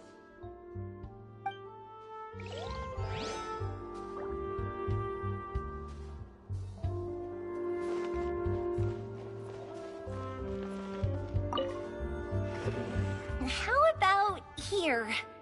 A little more to the left. You got it. Hey, Yoimiya, do you need a hand? No, I'm fine. You know, doing the lighting is kind of like designing a fireworks show. It's interesting to imagine what kind of atmosphere the lights will create. I heard that the Traveler will be operating the camera and Paimon will be the clapper loader, right? Those roles are just perfect for the two of you. Really? Is that because it'll be easy for Paimon to hold the clapperboard while flying? Well, sure, there's that, but that's not exactly what I meant. I just think that after all your journeys together, you two must have developed a super close bond and just naturally know how to work with each other. If I'm not mistaken, the director will want the cameras rolling as soon as the clapperboard goes clack.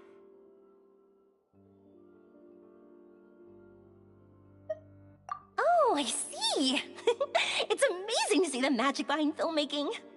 Yoimiya, we need lights over there, too. Oh, on it! I've got to get back to work. Chat with you later. Oh, it's exciting to see so many people working together to bring the film to life.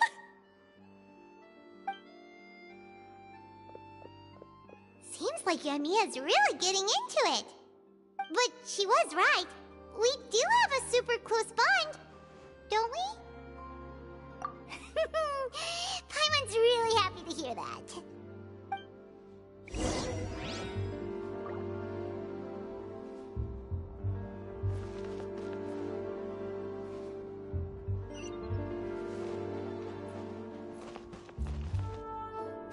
So, this is a real musket? No, it's just a prop weapon. Not bad. Have you seen a real musket before?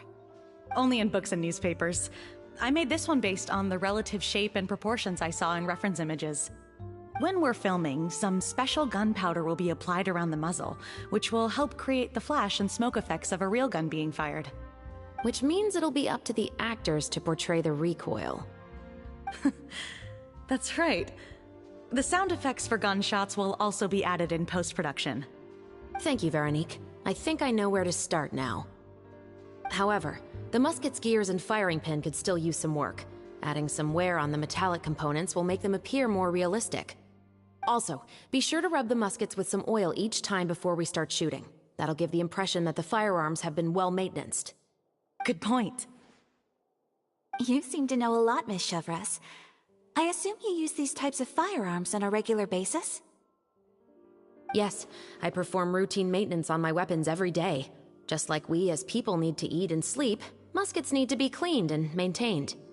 I also perform similar care for my sword every day, and familiarize myself with its shape and weight, to the point where it feels like a natural extension of my body. Yes, this way, our weapons will never betray us in the heat of battle. Yes, well said. It seems we have the same philosophy on this topic. Oh, sounds like they found a common interest to talk about. Though these props differ from the muskets I use, I can still give you some pointers. Good. I look forward to your instruction. First and foremost, never point the weapon at anyone, regardless of whether it's a real or prop weapon or whether you're holding it or it's on the table. This holds for any time when you're not actively engaging an enemy. Okay, understood. When aiming the musket, extend your arm so that it's level with your shoulder, and use your eye to look down the weapon's sights. Like this? Not bad. Now, try saying your lines. This is the end of the road for you. Good. Now turn your body a little. That way, you'll give your enemy less of a target to work with. And relax your shoulders. Here, allow me to demonstrate. This is the end of the road for you. Huh. Excuse me, Miss Chiori. Director Farina, there's something I wish to discuss with you. Oh? What is it? Like this? Yes, much better. What do you think? I do see your point. But are you sure you wish to do this? I believe it would be most fitting. Well, if you insist. All right, I understand. Miss Ayaka, Miss Chevres, could the two of you please come over here? Huh? What's going on? Are we gonna start filming now? Let's go see. What is it? I have a question for you, Miss Chevres. Would you be willing to play the role of a musketeer? What? To clarify, I would like to turn over my role to Miss Chevres. But, brother... Don't worry, Ayaka.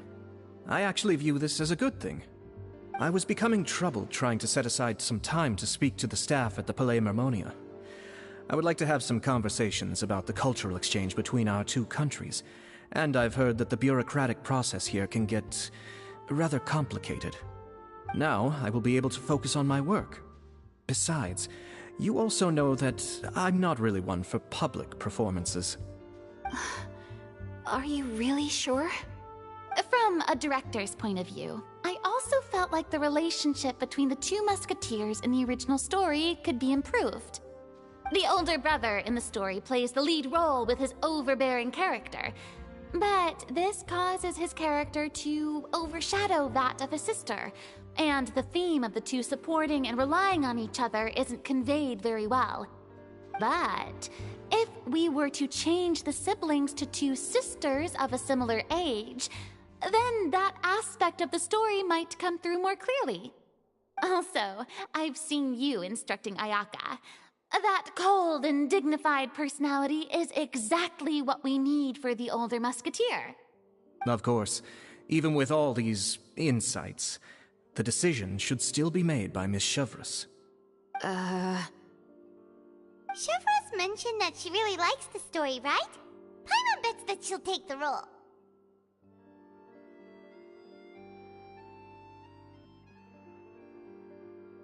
All right, I'll take the role. Good. It's decided then. I'll get started on making edits to the script. We'll also need to make some immediate adjustments to the lighting, props, and costumes. I have a feeling that our adaptation will be even better than the original story. You're doing a great favor for me, Miss Chevres. You have my gratitude. Don't mention it. I like this character, so if anything, I should be the one thanking you. Well, since my brother is the one who brought up the idea, I suppose there's no need to worry. Let's go, Miss Chevres. I look forward to working with you. Please, just call me Chevres.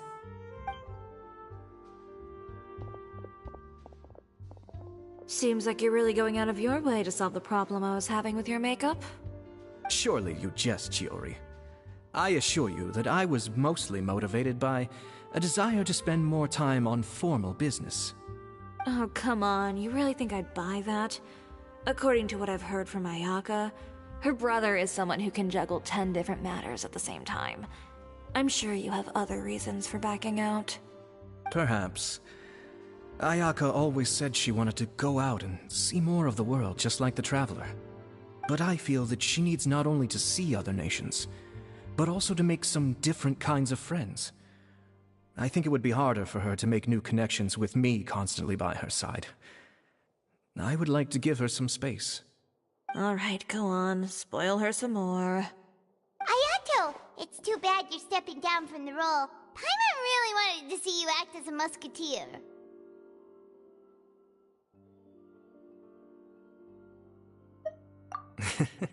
No need to poke fun at me. I'd wager that you also felt that I wasn't the best candidate for the role. It's a little hard for Paimon to imagine you saying those lines. Yes, I've made an appointment to meet some people from the Palais Mermonia. Now, I will have some more time to prepare. Traveler, get the camera ready. Paimon, get the clapperboard. Actors, to your positions. We're about to start shooting the first scene.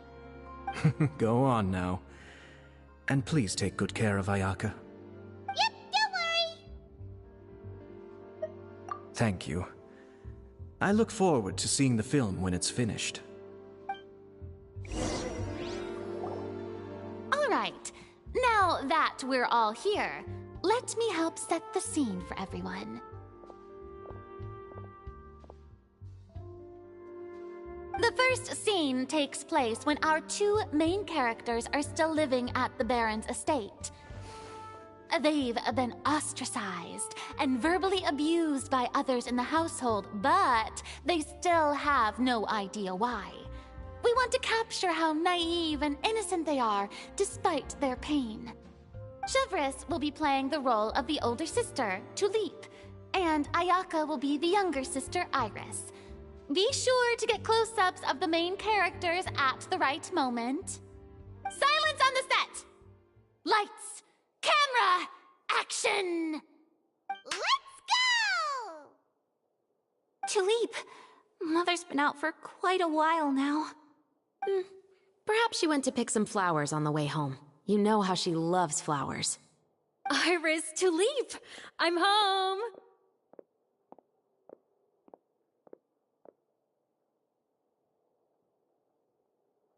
Mother! You were out for so long, we were beginning to worry about you. Oh, I'm sorry, but I'm back now, safe and sound. Here, I brought your favorite treat, apple turnovers. Mother, what are those bruises on your hand?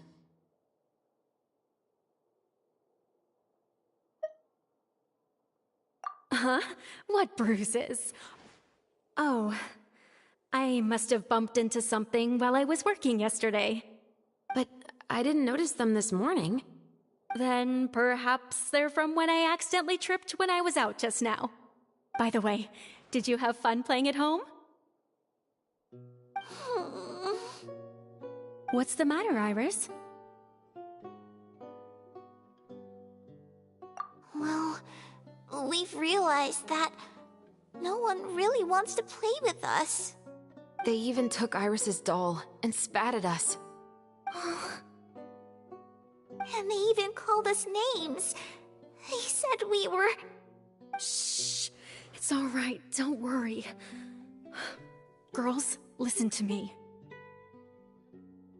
It doesn't matter what anyone says. Don't listen to them.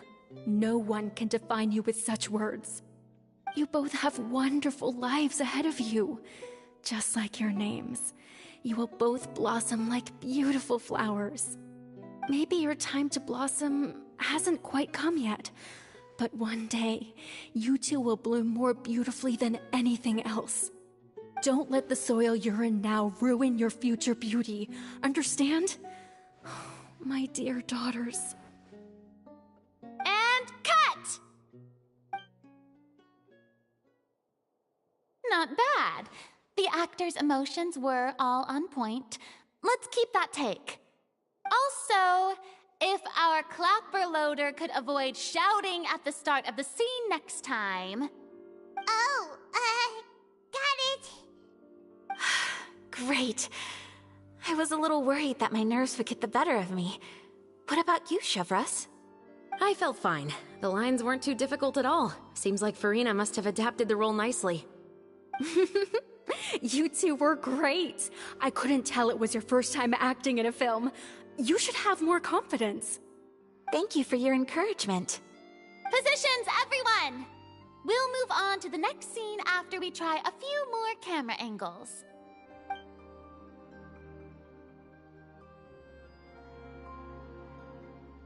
This scene is when our two characters return home, only to discover their mother has been murdered. Ready? Lights! Camera! Action! Mother, we're back! Mother?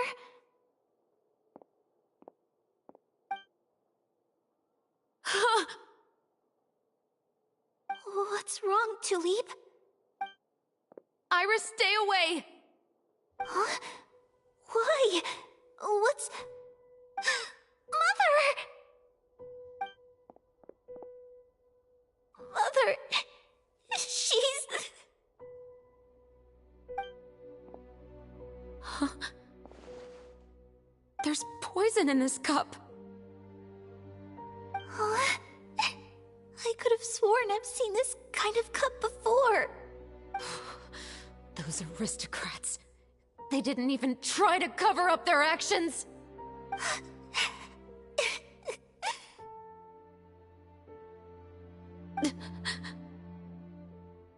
Iris, we need to leave this place. Leave? But now that Mother is gone, where can we even go? Anywhere. All I know is that we can't stay in this house. But are we just going to let them get away with this? We'll have our revenge, I promise you. Just not right now.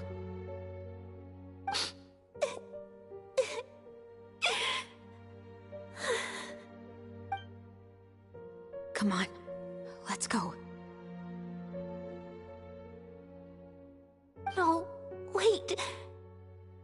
We can't just leave Mother here like this.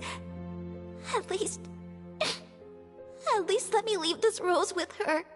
That's why we went out in the first place. To buy her this flower. All right. Goodbye, Mother. We'll avenge you. Someday. And cut! Beautiful! Great performance! Oh my, you're so amazing, Ayaka! And were those real tears I saw? How did you do it? I was surprised too. Thank you for the kind compliments. Actually, as soon as Director Farina said action, I told myself not to think about anything. I just felt the weight of the moment and became the character. It's quite similar to practicing the art of the sword.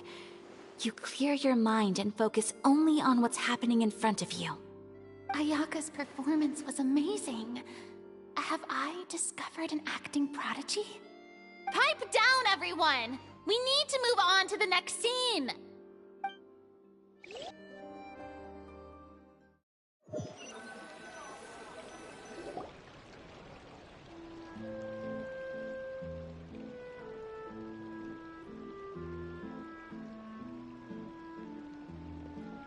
Huh? Are we done already? But Paimon wants to keep playing with the clapperboard. How do you feel, Traveler? Is your arm sore from holding the camera all day? Good work, you two. You too, Shivers. You were quite the actress today. I've read this novel many times before. I have a good grasp of my character's mindset. Anyway, do you remember my request from yesterday? Oh, right! We were having so much fun that Paimon nearly forgot! You have a case where the murders seem really similar to the cases in the novel, right? So, how are they similar exactly? In the story, the main characters grow up to become two musketeers, always using their guns to carry out their revenge. And on each of the victims, they place a rainbow rose as a signal that they've returned. Yes, that's correct. We found rainbow roses just like in the novel. Seems like you're connecting the dots now. Oh, that does sound pretty concerning. Especially after seeing the script today. Ooh, now Paimon can't stop wondering what kind of ulterior motive the murderer might have. What do you think, Traveler? You're smart. Paimon wants to hear your thoughts.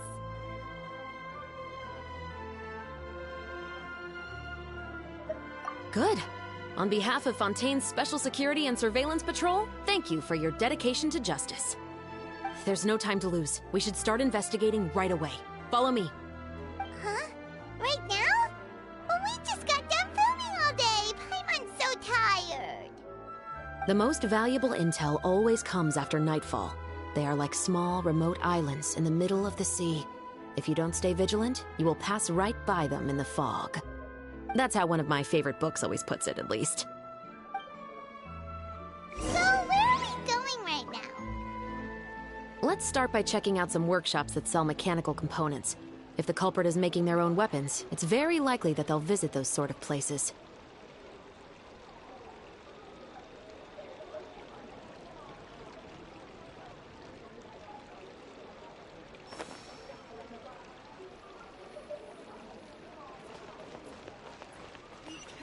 Just rely on the ocean's self-cleaning ability.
Welcome to LeChaux's Clockwork Workshop. How can I help you? Hello. I'd like to know if anyone has purchased some special components lately. Special components?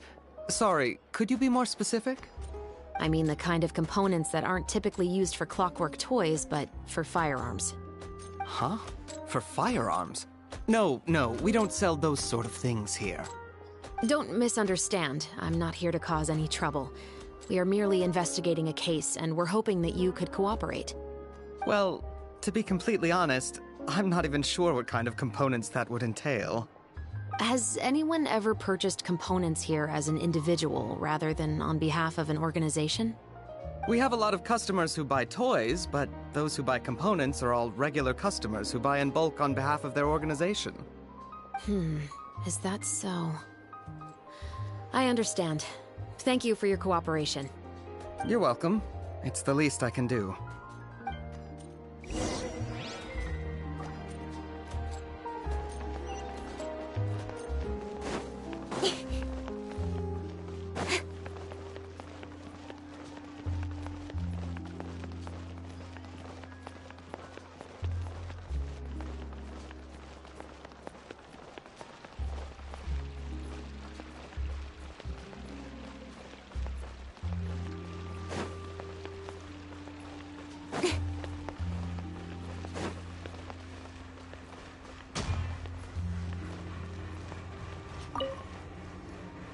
Oh, hey, Chevris. Run out of oil for your musket again? Hello, Estelle. I want to know if anyone has come to your shop recently to order some firearm components. Oh, is this another case? Let me think. I don't think so. Some people have requested that I make some prop guns for the Fontanalia Film Festival, but I refused all of those requests. Oh? Why's that? Because there's no profit! I only make things here that can do some real heavy lifting. I don't have the energy to make some new molds just for the festival. Then has anybody come specifically looking for mechanical components? Well, I usually sell off my scrap to the Fleuve Cendre. I don't typically give them to one specific person. I understand. Thanks for your cooperation. Don't mention it. Always happy to have the Musketeers' patronage. Seems like we haven't found any leads to go off yet. Yeah, unfortunately. All right, let's head to Fleuve Cendre next. Huh? Are you sure? People might not be so thrilled to see the captain of the Special Patrol there. You think so, huh? Then I guess you don't know. Huh? Know what? That I grew up in Fleuve Cendre.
What's all this? Some broken planks and barrels, as well as some liquor bottles? Yes, but have a closer look, Paimon. Even though somebody has purposefully tried to clean them up, these are obviously marks from musket bullets. In other words, someone was here trying to improve their shot. They were using the barrels and bottles for target practice. Could it have been the killer? Your guess is as good as mine. Although many people at Fleuve Cendres own guns, few hide the fact from others. And even fewer would go to such lengths to hide markings from practice shots. Anyway, let's go. There might be more to this.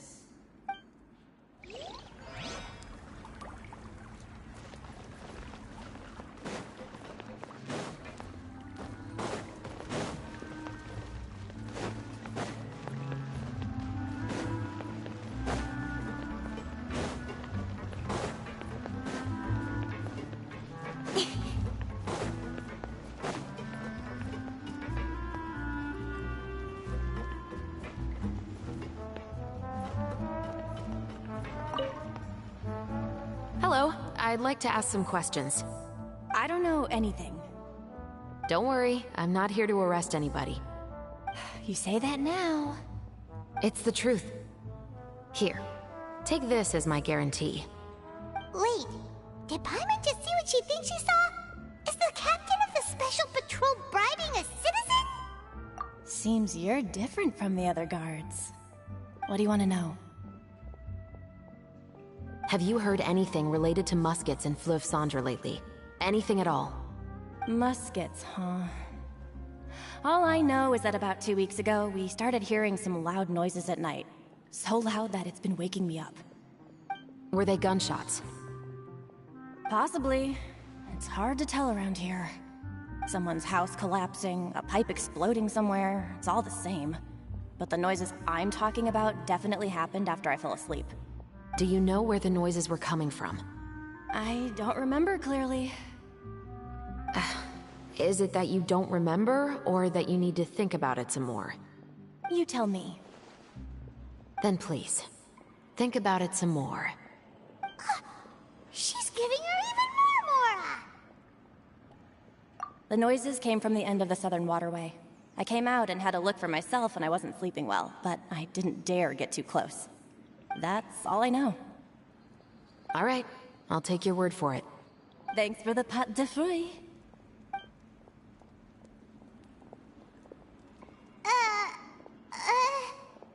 No need to be surprised. I grew up here, remember? I know how to get people around here to talk.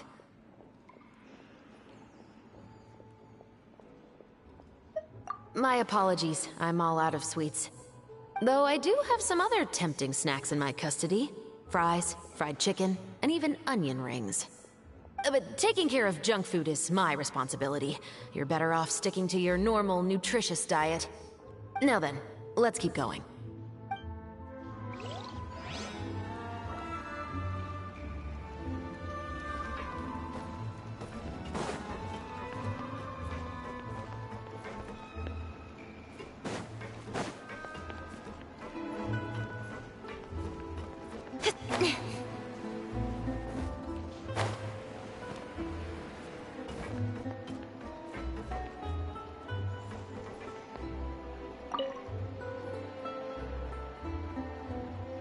It's been a while, Tetro. Please, just get on with your request. I want to know if you've heard anybody talking about muskets lately. Information isn't free, you know. I've heard that bandits have been extremely active in the countryside recently, and they've been affecting the delivery of goods to Poisson. I can allocate some more manpower to help out with that problem. What do you say? You're still as helpful as ever. One of our men got drunk at dinner about a month ago and lost his gun. 3 days later, it turned up in the corner here. What's weird about that? He just forgot where he put it, right? This is Fleuve Cendre, my friend. Anything of value left in the tavern won't ever make it to the next day. But that gun turned out to be an exception. It didn't get any new wear and tear on it, and didn't even appear to have been fired. We were quite mystified as to what could have happened. I suspect it came back because the weapon was already known to the guards. You mean, a criminal was afraid the Marechaussee Phantom would use the shot marks to track them down? Maybe. But if that's the case, the culprit really took great care to avoid getting caught. I didn't say anything about a criminal. In Fleuve Cendre, knowing who was killed is as easy as knowing what clothes you're wearing today. It's the guy living in the east side, isn't it? I've never liked him. Every time he's here, he just orders a drink and sits there with a nasty look in his eyes. So, who was the one who lost the gun in the first place? Don't bother. Even if you ask, he wouldn't admit to owning a gun to some strangers. Not to mention the captain of the Special Security and Surveillance Patrol. He's right.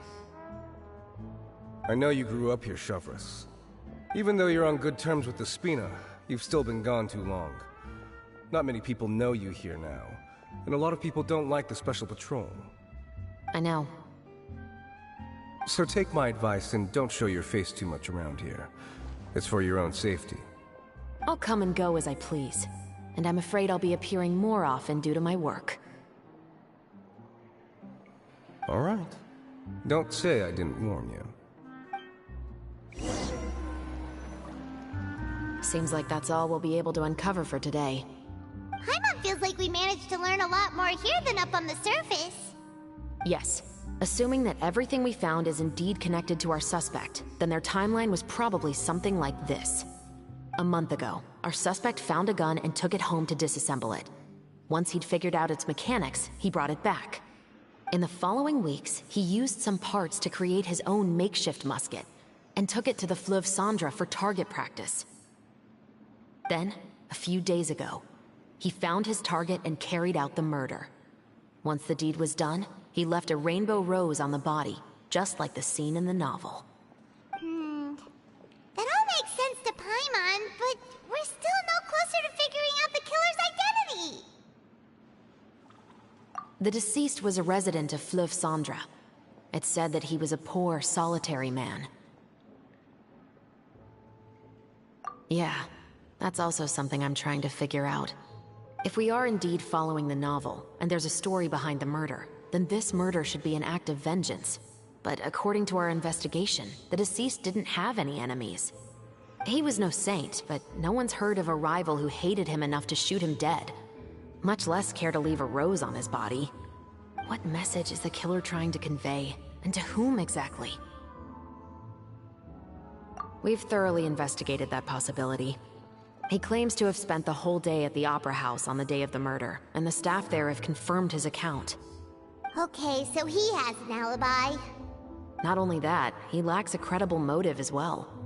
He has a family of his own, and both of his parents are still alive. I've looked into his records. He was adopted at the age of 6, and all the proper procedures were followed. There are also records of him at an orphanage before then.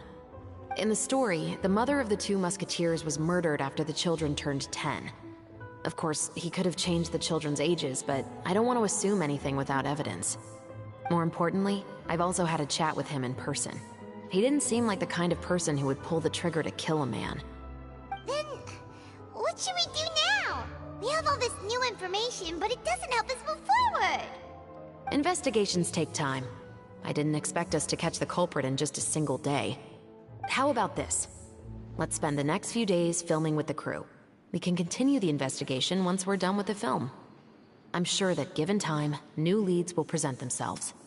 Wait, but weren't you saying Intel is like small, remote islands in the middle of the sea just a moment ago? Wouldn't you just miss them if you were to stop looking? Ah, but the book had more than one reference to the islands, Paimon. Oh? What else did it say then? As long as you spend enough time sailing through the fog, you'll eventually come across an island.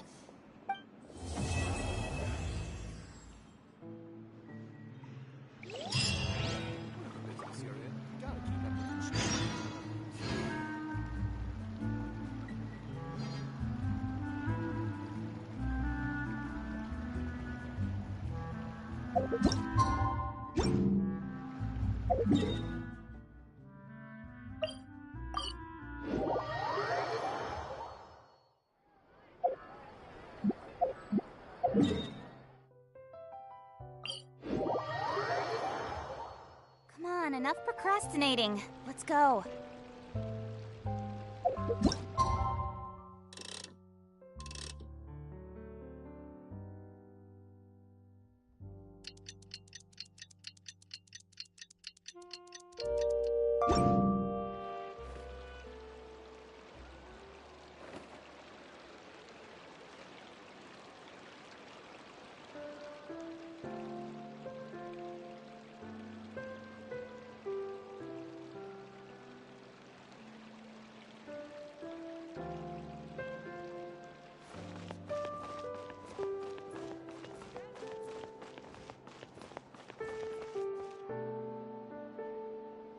It's filming time again! Our schedule is jam-packed for the next couple of days, too. We've got so many different locations and sets to cover. Anyway, let's head out and meet up with the others.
Everyone, we're looking to wrap with our two main ladies today. I can already smell our success. What do you mean, looking to wrap? Oh, aren't you the expert now?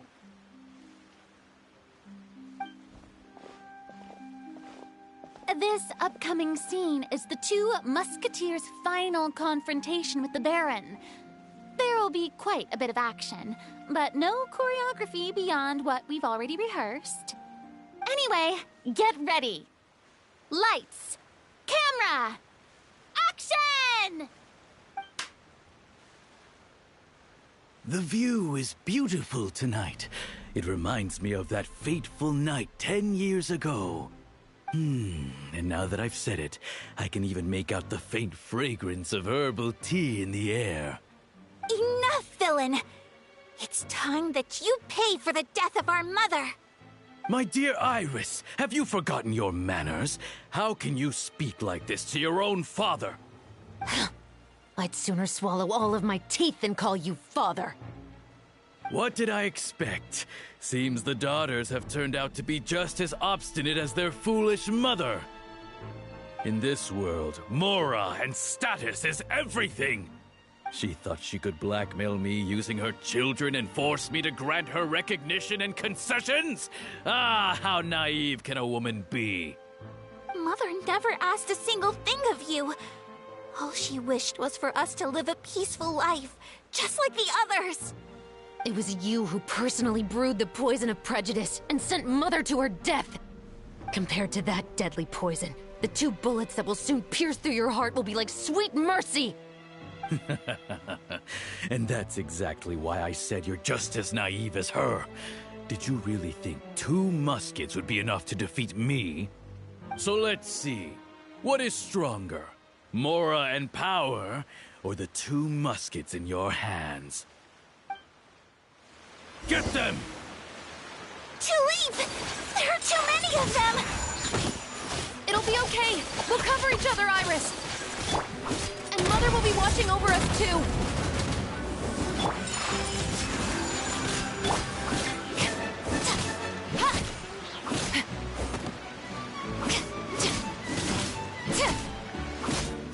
Speed of light. You've lost.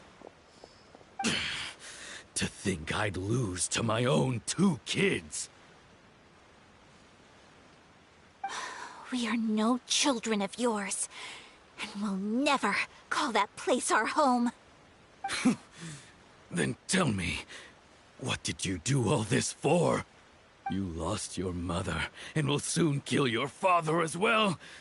What will you gain in the end, other than sentences for your crimes? We will gain our long-awaited justice.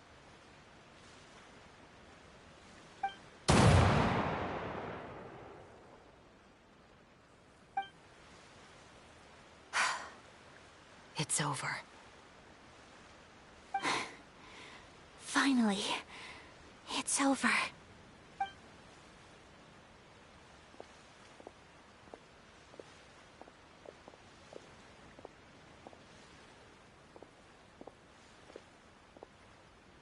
So, where will you go now, Tulip?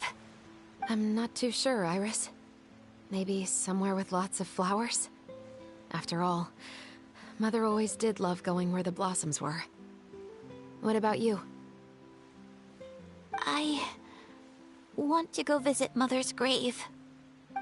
Yeah, that's not a bad idea. Huh? Tulip, look! What is it? It's Mother's favorite.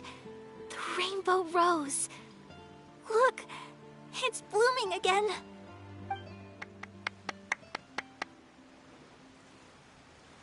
Excellent! That was beyond mesmerizing. Even I didn't expect this scene to go so well. And we got it in a single take. All right, everyone. We've got a wrap for Tulip and Iris. Congratulations, Ayaka and Chevrolet! Thank you. I didn't expect our parts to wrap so quickly. I wish I could savor the experience for just a bit longer. Paimon totally understands. Paimon's not ready to say goodbye to the clapperboard either. Filming has really been a lot of fun. You were great too, Chevrolet. The way you said, long-awaited justice. It gave Paimon chills. That is indeed my favorite line in the whole book. I still remember trying to act it out in my room the first few times I read it. Whoa, Paimon would have never guessed you're that type. Who doesn't like stories where the guilty are punished and justice prevails over evil? Don't forget, I'm the captain of the Special Security and Surveillance Patrol. Captain, I have something urgent to report. Please excuse me, everyone. I'll be back in just a moment. It's okay, don't worry about us.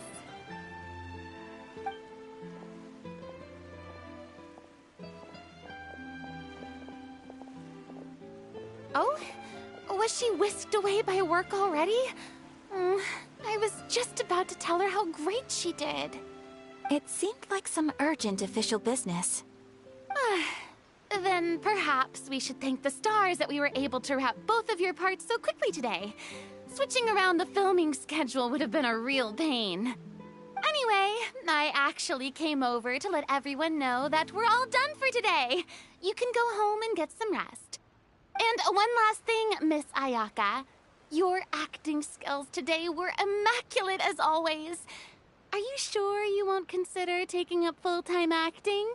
See, I just happen to know this great troupe that's still looking for a lead actress. Thank you for your kind words, Director Farina. Unfortunately, there are still many matters that I have to take care of back home at the Yashiro Commission. I cannot remain in Fontaine to pursue an acting career. Nevertheless, I will make sure to treasure this incredible opportunity in my heart. Oh, that's a shame. But I understand. Just let me know if you ever change your mind.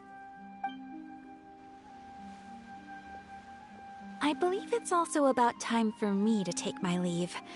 But hopefully I'll see you on set over the next few days. Even though my part's wrapped, I'd still like to swing by and help out the crew. See you tomorrow, Traveler and Paimon. Yep, see you tomorrow! Well, what should we do next? Maybe we'll go investigate the case some more with Shivers today. Traveler, Paimon, please come with me. Huh? Where are we going? You could say that our ship has finally chanced upon one of those small, remote islands of intel.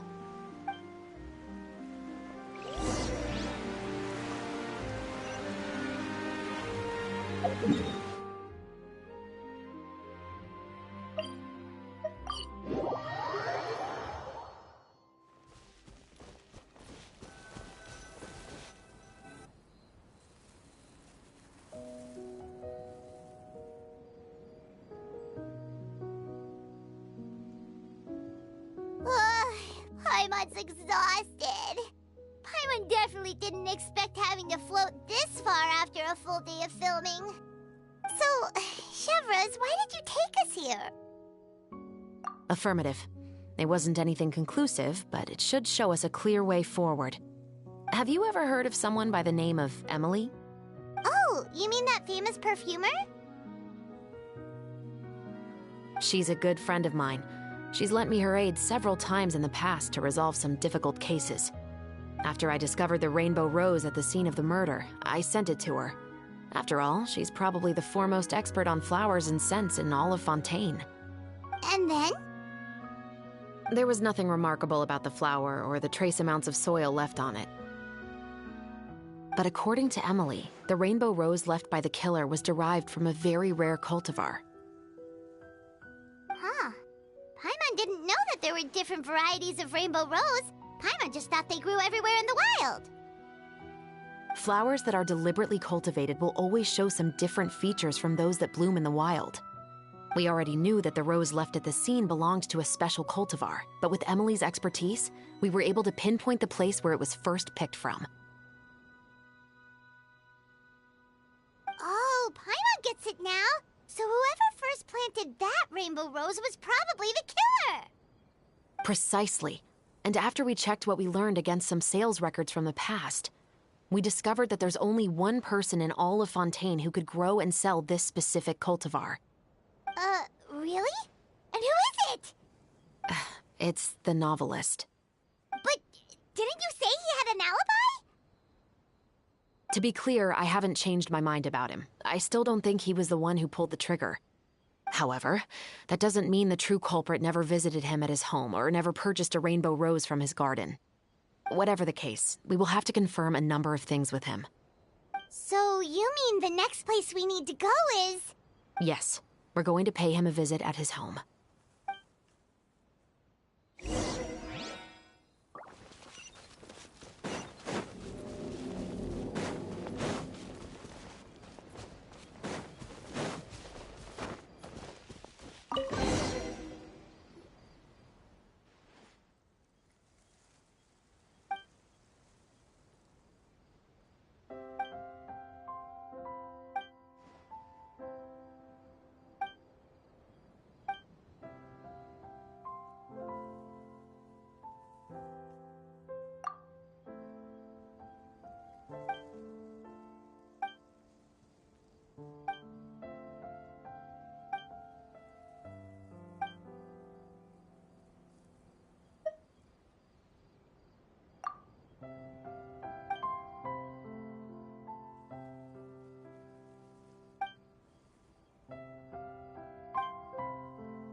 That should be his house.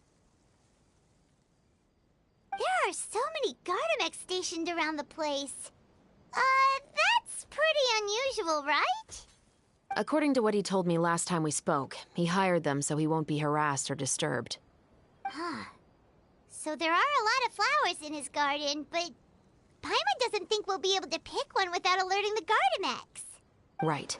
Which is exactly why I think there has to be a special connection between him and the killer. So, should we knock? Just wait here for now. I'd like to take care of a number of those Gardamex first. But they're so far away. How are you planning to do that? Don't forget, Paimon.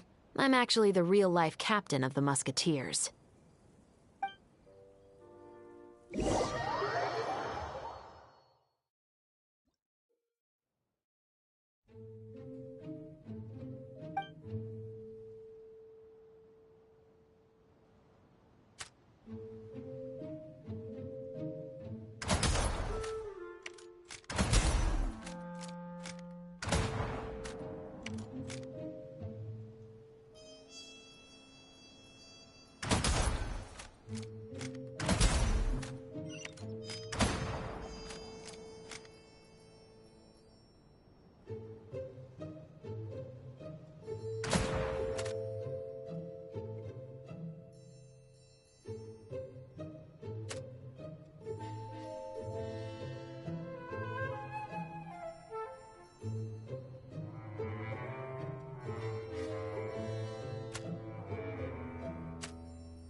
All clear.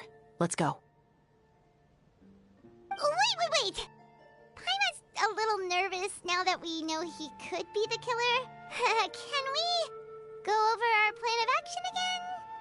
I'll go knock on the door and make sure it's safe inside. Once we're sure that we're in the clear, I'll ask him to come with us for a quick round of questioning at the guard's headquarters. But can't we just arrest him? We still have no evidence that he's the killer, or that he lent the killer any direct aid. Still, it would be appreciated if you could pick a rainbow rose from his garden for me while I'm talking to him. It'll help the Marashose Phantom confirm Emily's theory. Sure, no problem. Just be careful, Chevros.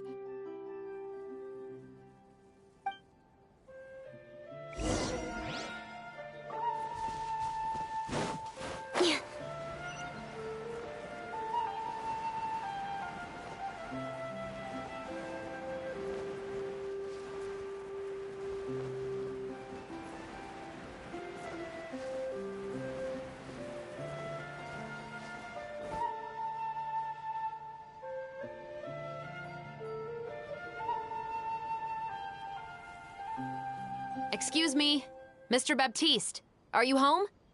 Who could it be at this hour? Oh, it's you, Officer Chevros. Would you mind accompanying me to the guard's headquarters, Mr. Baptiste? We would like to ask you some questions about a case.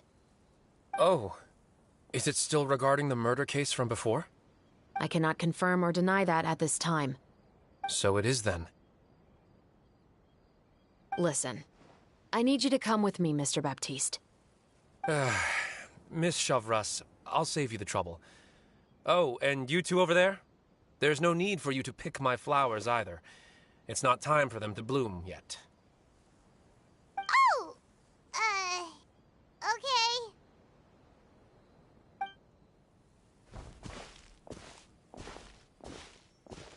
By saving me the trouble, you mean... I will confess. I was the killer. Huh? He just admitted he's guilty! Please relax, everyone. I'm not armed. The musket you're looking for has been buried in my backyard. Then it's my responsibility to inform you, Mr. Baptiste, that everything you say right now will be used as evidence for the inevitable trial. Yes, I am perfectly aware of that. I must say, I hate this feeling. Oh? Is it because I confessed? Or because you've been proven wrong? Both, I suppose. For the same reason as the one I wrote out in my novel, of course. I did it to exact revenge.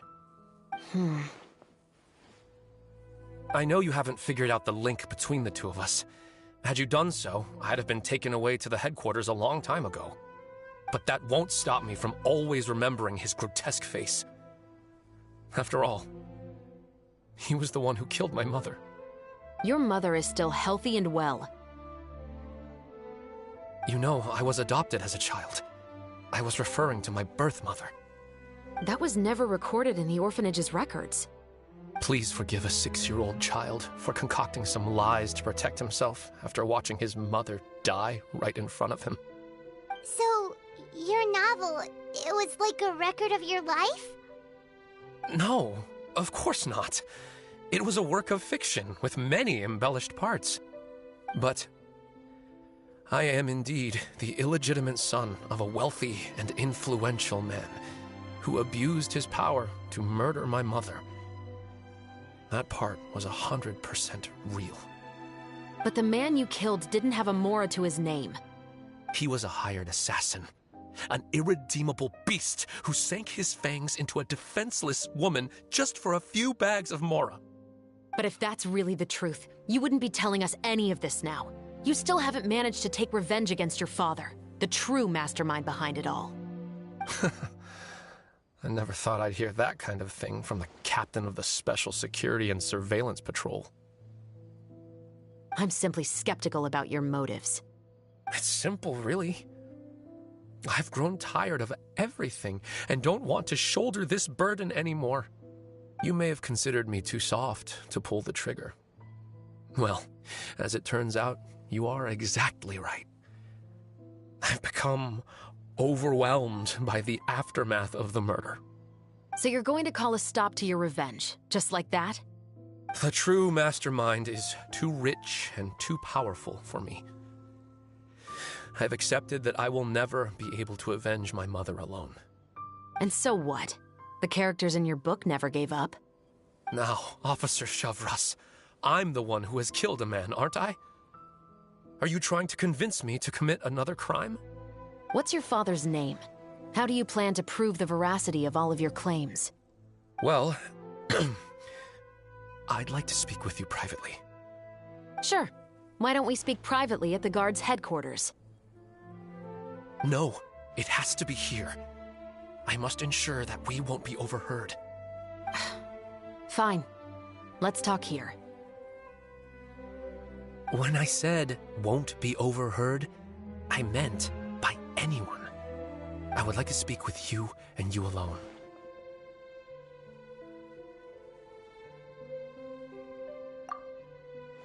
Thanks. I appreciate it.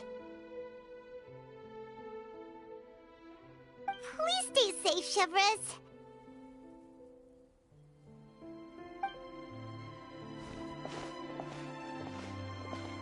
All right. Let's hear it. Will you really believe what I'm about to say? Well, that depends on what you're going to tell me. Fair enough. Fair enough. Then listen closely.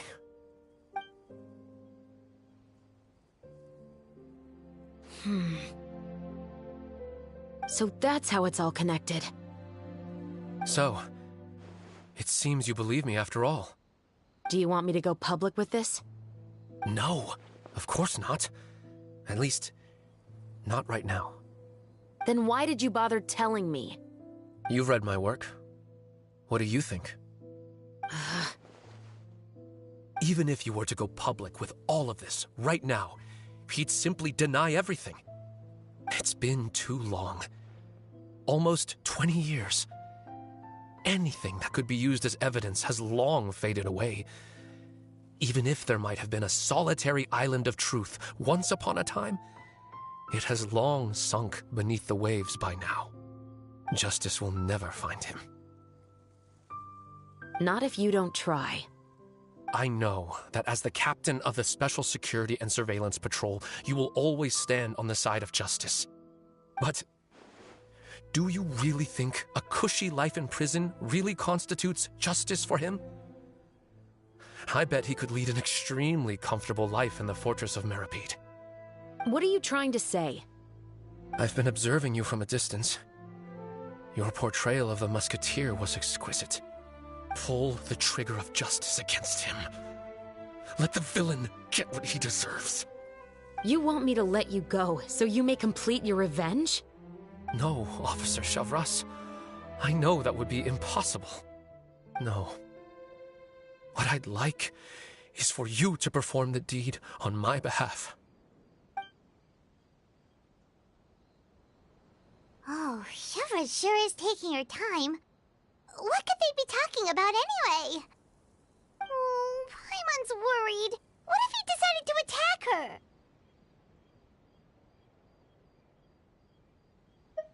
Oh, you do have a point. Still, do you have any idea who the rich person might be? And why the novelist doesn't want us to hear what he's saying to Chevres? Sorry to keep you waiting, you two. Hey, how did your talk go? I've already sent someone to escort Baptiste back to the headquarters for questioning. He wasn't lying about the musket. It was indeed buried in his backyard. But what about the name? Did he tell you the name of the rich guy? Yes, he did. But for now, I have to return to the Special Patrol. There are still a few loose ends I need to tie up. I'll probably be quite busy over the next few days, so apologies if you don't see me on set. All right, Paimon understands if you can't tell us everything you know. We'll just keep an eye on the Steambird then. Actually, there's still something else I need your help with.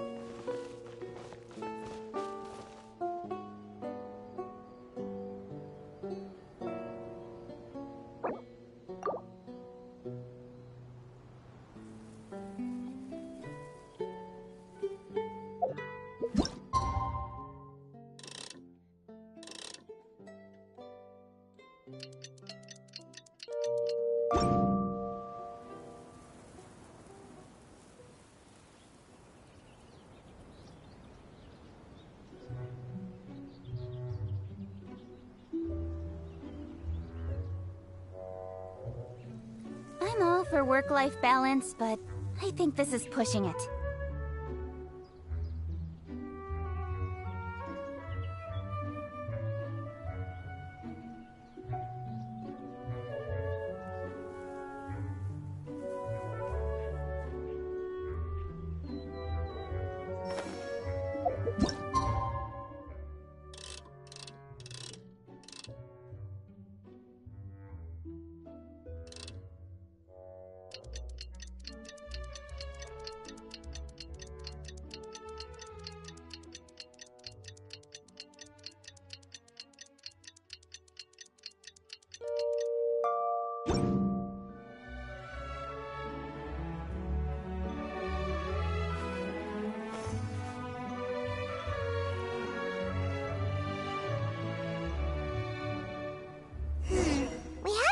Chevres since that night at Baptiste's place. Well, guess there's no point in worrying about it now. Let's go join up with the others.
Good morning!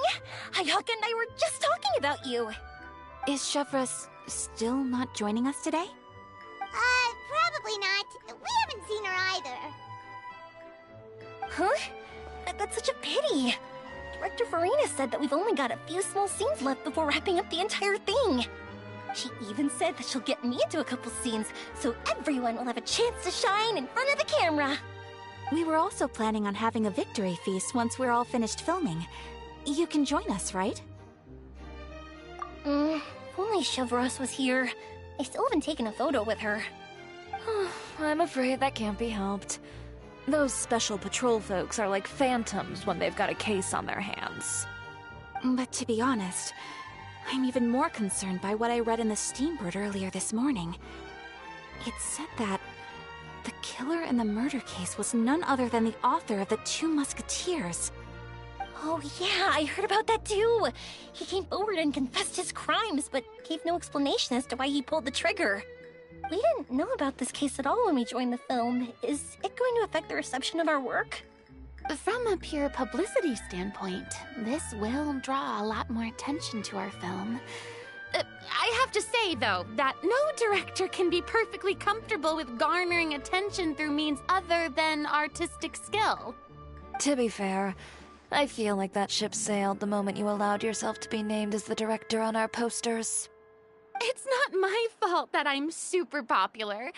What was that saying again? My popularity has, Sunk to an all-time low? spread to the 4 corners of Teyvat.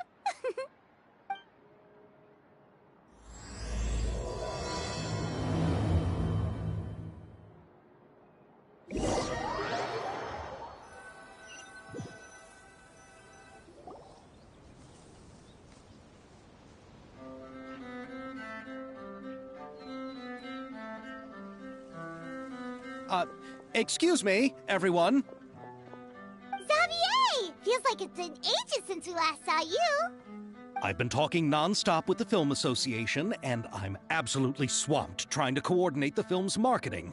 So forgive me for not being around more often, but please believe me when I say that I will make sure everyone's hard work gets the exposure it deserves.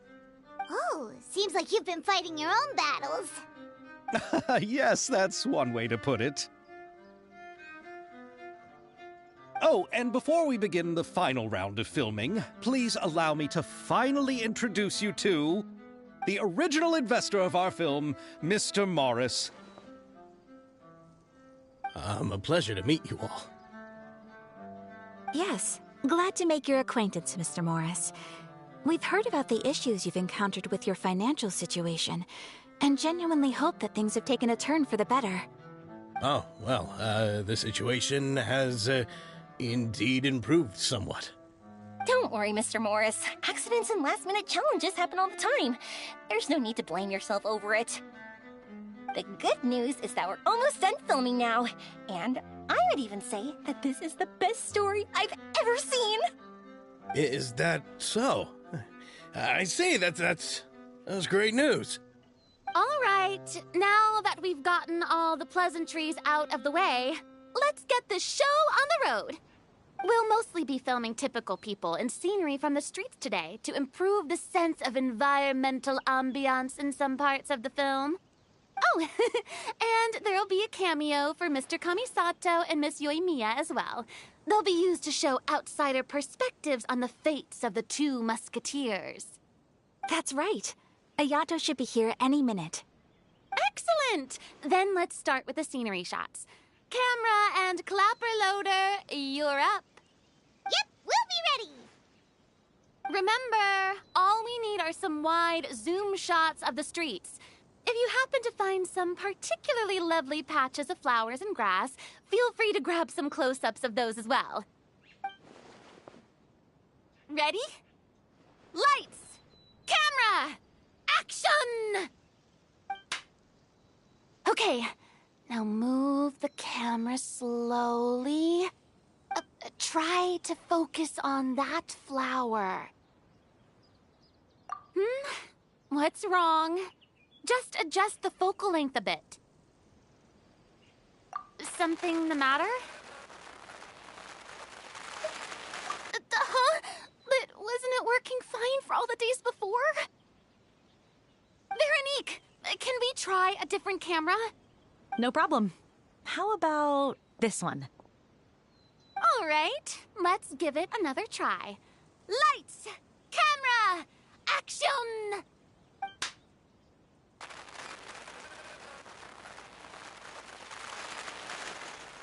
Don't tell me. This one is broken too? Veronique, do we have any other spare ones we can use? I'm afraid we only brought these two today. What? Then go find a workshop to get them repaired right away. Oh, and you too, Bono. Go find our spare camera in the warehouse and bring it back to the set. On it. Greetings, everyone. My apologies for the delay. Is something the matter, Ayaka? It seems like there are some issues with the filming equipment today. We're stuck for the moment. I see. Well, let's not just stand here twiddling our thumbs. Actors, to the makeup booth. We'll start on the next scene as soon as we get a working camera. The people at the workshop told me that the part which holds the lens in place seemed to have fallen off. That's super strange. It was perfectly fine just yesterday. Well, no time to dwell on that now. Let's get back to filming. Ahem! Quiet on set! Places, everyone! Lights! Camera! Action! By the way, have you heard about that recent murder case? Yes, I have. It seems that they've caused quite the commotion in the city. I heard that the chief of the guards is so mad about not catching the culprit that he's about to explode. Oh? I find that quite hard to imagine, considering how he already looks most days. Director, we have a problem. Oh, we're in the middle of a take! Couldn't you wait until we wrapped up this scene? No, Director, our film, all the finalized film that we've been keeping in the case has disappeared. Oh, wait, what did you say? Mr. Bono, please take me to where the film was kept right away. I'm coming too. No, Yoimiya, you have to stay here. Oh. Okay, listen up. Everyone who's not working on this current scene can go with Bono to look for the film. Everyone else, stay put and wrap up the scene. Unbelievable. How could all these problems happen in just one day? We're back. How did it go? Did you find the film? We found it in the sewers. Huh? In the sewers? Is the film still okay? We discovered it just in time, so we should still be able to salvage it. The others are checking now to see if we lost any specific scenes. You scared me for a moment there. I nearly thought we had lost everything. I really don't want to experience that feeling of despair again. Okay, but who could have stolen the film and dumped it there? Could it be, some competitors working on other films? But if they wanted to harass us, why wait until the last day? Okay, we don't have time to really look into it right now. Let's strike while the iron is still hot and wrap this thing up once and for all. Yeah, let's finish it.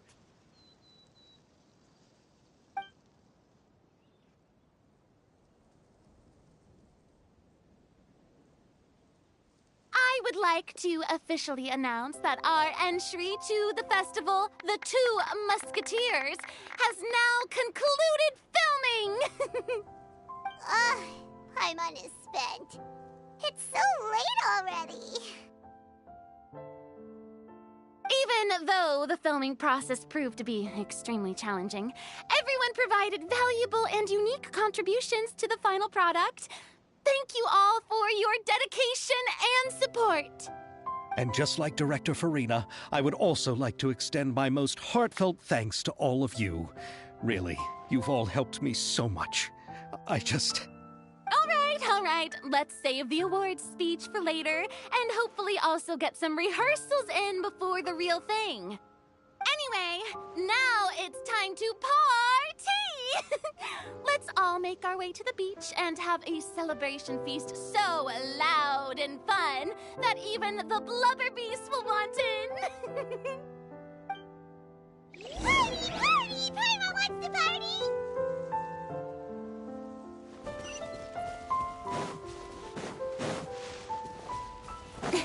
Whoa, this place is hopping. Everyone's finally getting to relax after wrapping up the film. Let's go chat with someone. Have you ever seen a fireworks show, Mr. Morris? It's pretty amazing. I'm afraid I haven't, but I'll take your word for it.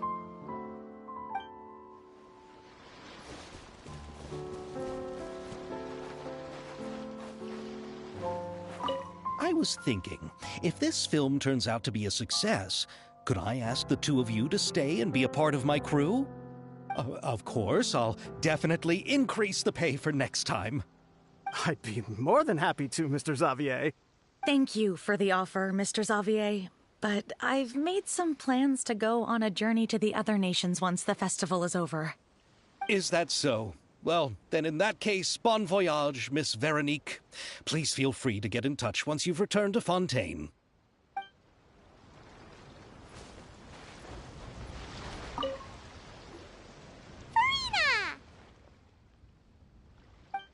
Oh, my darling clapper loader and camera operator. You've both worked really hard. Paimon thinks you worked even harder than us. Honestly, Paimon was getting a little tired of playing with the clapperboard by the end of it. Worst of all, Paimon started having dreams of you shouting, "Lights, camera, action!" into Paimon's ears. The actual dream can't even start until you've yelled that. Hey, if anything, shouldn't I be more grand and delightful than your dreams? We've been through so much together, and that's how your brain remembers me? That's not Paimon's fault. We've just used the clapperboard too much lately. Anyway, what's most important is that we've wrapped the film. I'm pretty confident that we'll take first prize. Hey, no need to mention the official name. Wait, now that you mention it, if we did win the prize, would Farina just get a statue of herself? Come on, I don't need that kind of attention. Xavier can accept the reward on our behalf. But just imagine! Farina accepting the Farina Award and holding a Farina statue. I'm going back to my dessert now. You all can keep discussing that on your own.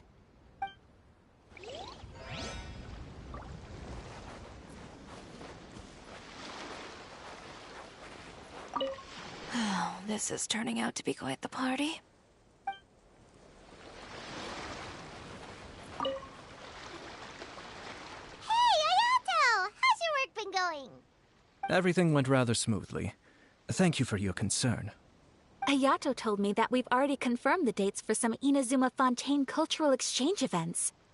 So the next time we visit, we'll be doing so in our capacities as the representatives of the Yashiro Commission. Oh, that's great! Then maybe Paimon will be able to find Fontaine detective novels in Inazuma from now on! Oh, wait. Wouldn't Yae Miko get upset if that happens? That would be stealing some of her business. You've got a point. She's always complaining that light novels have become bland and too predictable after all. The cultural exchange won't only feature literatures of both nations, of course. We have also made plans for cross-cultural engagements in the fields of gourmet cuisine, toy making, and artisan craftsmanship. Whoa! Paimon's getting super excited now! When the time comes, be sure to visit and participate in all the events.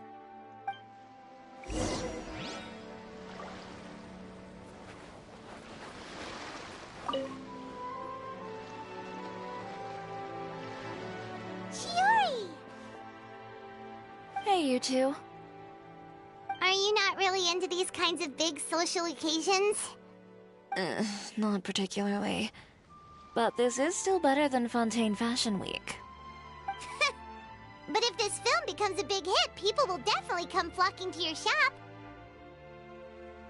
Yes, that's highly likely. As long as the film can premiere as planned. Are you still worried about the case? That and all the obstacles we had to face today. You're right. It's as if all our bad luck just manifested at once. But why today of all days? No, it's nothing. We've already delivered the film to the editors, so there should be nothing more to worry about. How are you doing, Mr. Morris? You having a good time? Well, you could say that. Do you happen to know when the party is scheduled to end? Judging by how much fun everyone's having, I'd say probably not until well after midnight. Is there something that you still have to take care of at home, Mr. Morris? Oh, well, I'm just not a late-night person, so I might take off shortly. Oh, no! Silly me. I almost forgot something super important. Oh, what is it? I prepared a whole batch of fireworks for the party, but I forgot to bring them over from the warehouse. Fireworks, you say? Well, that's, truly a pity. Sorry things didn't go as planned. Could you help me carry them over, Mr. Morris? I won't be able to fetch all of them by myself. Me? Are you sure that you can't find anyone else? I just wanted to make this surprise for everyone. The warehouse isn't far from here. We'll be there in no time. Pretty please, Mr. Morris. These are some of the best fireworks I've ever made. So I also want you to see them before you leave. They're stunning. I promise that they'll be a once-in-a-lifetime experience that you'll never forget. But... It's okay. Just come with me. If we're sneaky enough, nobody else will see us leaving. All right. The warehouse is right over here. I moved the fireworks there in advance, so it shouldn't be too much work bringing them back. It's still a ways away from the party. Sorry about that, Mr. Morris. It's probably because I'm used to carrying fireworks all the time, so it doesn't feel like a lot of work to me.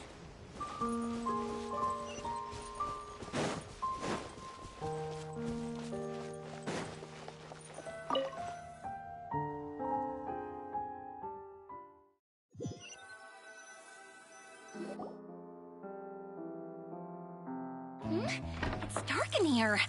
Wait here, Mr. Morris. I think the light switch should be somewhere over here. Why did I have to get roped into this? What was that?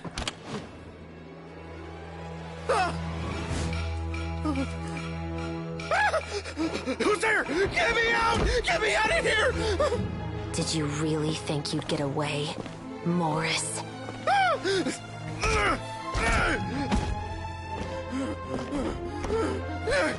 You've got the wrong guy. It wasn't me.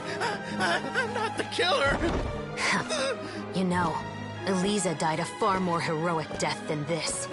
She fought your assassin to the end, to save the children she had hidden beneath the floorboards.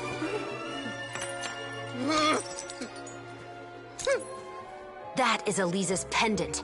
The one with a photo of you two inside. The one you gave her.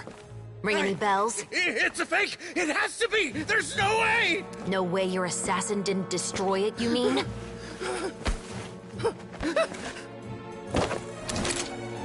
Did you ever love her, Morris? Or was killing her always the plan? No, please. Listen to me. I told Eliza to keep us a secret. I paid her plenty for her silence. I never thought she'd keep the child. Everything was gonna come out, and I had no choice. She'd force my hand. No! I'm begging you. I have money. Just name your price, please. You can keep your Mora, and you can go to hell.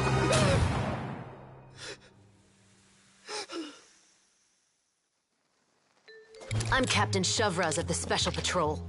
Morris, you're under arrest for Eliza's murder. Huh? You're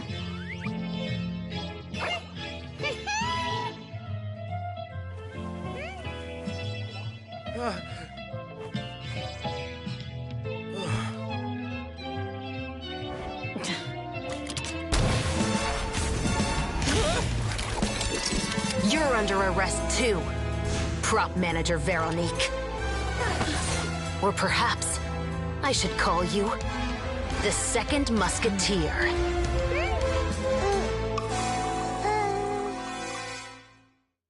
Wait, what's going on? This wasn't in the script. Drop the gun, Veronique. Why? Why would you keep me from exacting revenge on this heartless monster? Drop your weapon. This is my final warning.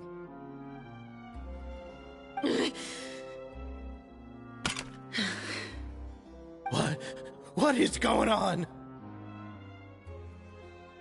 Do I have to spell it out for you, Morris? Everything that took place just now was staged to get you to confess the truth. But this last part is all improv, of course.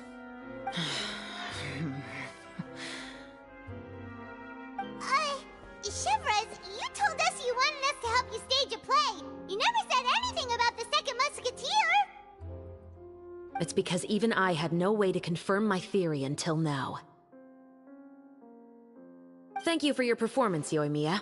Could I trouble you to go and bring in the other Special Patrol members? They should be on standby just outside. Oh, and please tell the other cast members not to worry about us. We'll be rejoining them shortly. On it!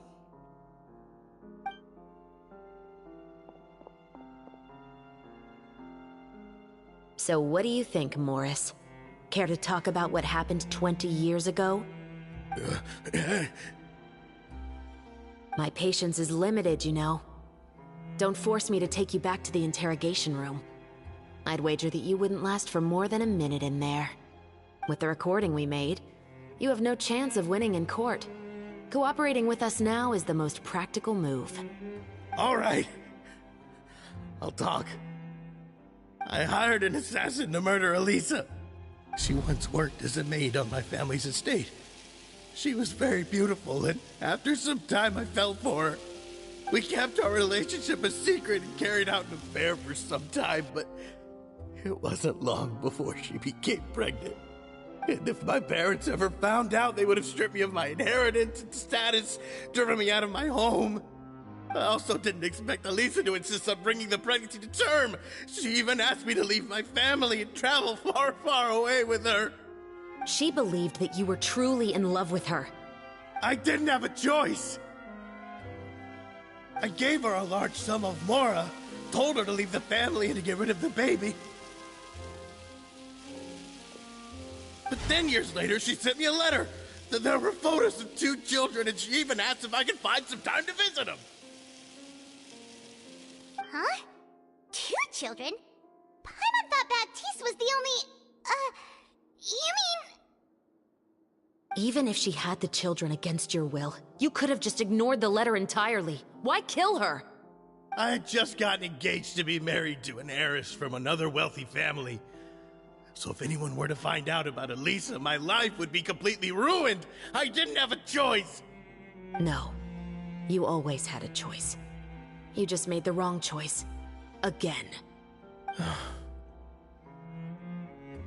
Do you know how it feels to watch your mother be killed right in front of you? My brother and I were hardly even school age yet. We were hidden beneath the floorboards, grasping each other's hands like a lifeline. We were so terrified that we didn't even know we could ever take a breath. All we could do was to watch Mother try to fight back, and then collapse to the floor. Even after the assassin left, we were still too terrified to leave our hiding spot. We thought that he might come back. It was only until the next evening when we finally climbed out and gathered around our mother. But she had already become cold and stiff to the touch. You made up your mind right then and there to bring this case to light. Not only that, we resolved to get our revenge. And that's why you became the Musketeers. No, that's why I became a Musketeer. The man from before was also killed by me. My brother had nothing to do with it. I figured as much.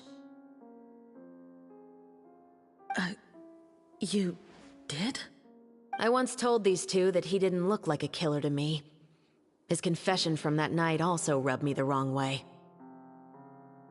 I think what really tipped me off was, how could I not feel a sense of regret in him? Huh? He confessed faster than any criminal I've ever met, but he didn't say a single word about you. He insisted that he was the sole perpetrator in the case. But after the questioning ended, I disassembled the musket we dug up from his backyard, put it in front of him, and told him to reassemble it. Wanna guess how far he got? He had no idea where to even start. He's never touched a gun in his life. Based on that, I determined that he was not acting alone. He only surrendered himself to draw our attention and create a moment of opportunity for his partner. So, I decided to play along. And as expected, the second musketeer followed us without hesitation once she saw Morris get separated from the rest of the cast. Besides, why else would he call the novel The Two Musketeers? But how did you know it was Veronique? I figured it out the moment Baptiste told me his father's name. That so-called financial crisis was all just a ruse. He just wanted to sign up as the investor and then leave the film without any source of funding. After all, he has a vested interest in minimizing the reach of this story. It's really just the same thing as what he did to Eliza all those years ago. Human scum. But then Xavier pulled out all the stops and got the film made against all odds. Morris couldn't have that. With the killer in custody, he figured it was safe to act.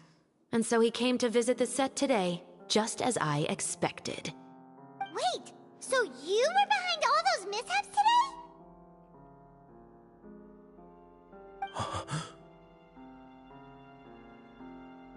As for the identity of the second musketeer, I assumed they'd probably stay close to Morris and look for an opening. And if they already knew that Morris was the film's investor, then that narrowed the list of potential suspects as well.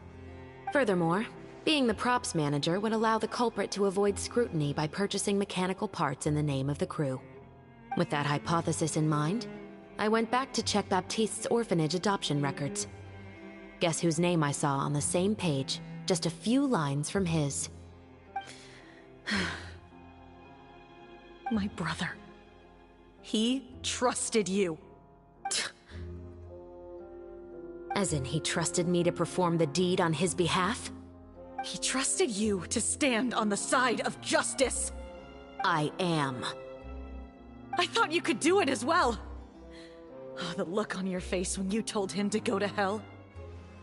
I really thought you'd put a bullet in his brain. You know what he has done. Are you telling me that you'd rather see him spend the rest of his life living like a king in the fortress of Meripede? I will never be able to forget the feeling of my mother's cold, lifeless hands. And you would call this ending fair? Is this what you call justice? I won't lie, Veronique. I did hesitate when your brother first told me about the truth. I wondered. I agonized over whether I should really put a bullet in his head. So why don't you? Because that should never be how justice is carried out in this world. Perhaps, to you, justice is simply reciprocated. An eye for an eye, and a life for a life. But everyone has their own understanding of justice. If everyone were to pursue their own definition of it, there would be no more order in this world. Today, you'll kill Morris, and tomorrow, his children may come for you.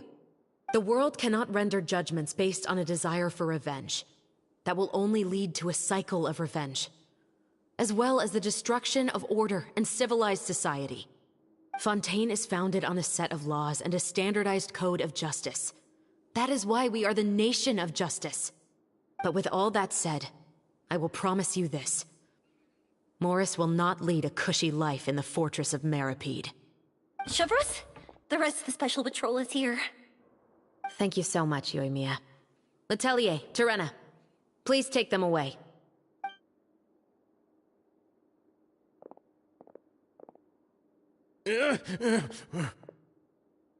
I still can't agree with your reasoning. I know. Justice has not been delivered. At least, not today.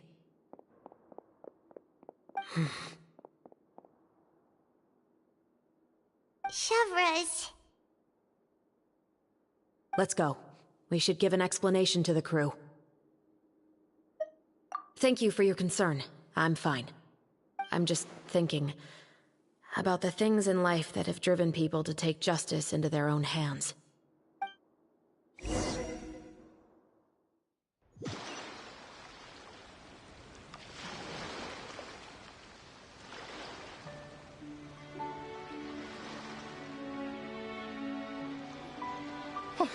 Who would have thought Morris would turn out to be... I'm at a loss of words. How could he have done something like this? I'm just glad that you're all safe and sound. Who knew that such a labyrinth of cases would be behind this story? Well, what should we do now? We have a finished film, of course, but should we still go ahead with the premiere? What do you mean? Shouldn't you be even more motivated to spread the word now that you've learned the truth? Chiori is right. I'd also like more people to see this story for themselves. But the real ending of the story seems to have deviated somewhat from the one in the script. Is that still acceptable to you, Miss Chevres? The call is yours.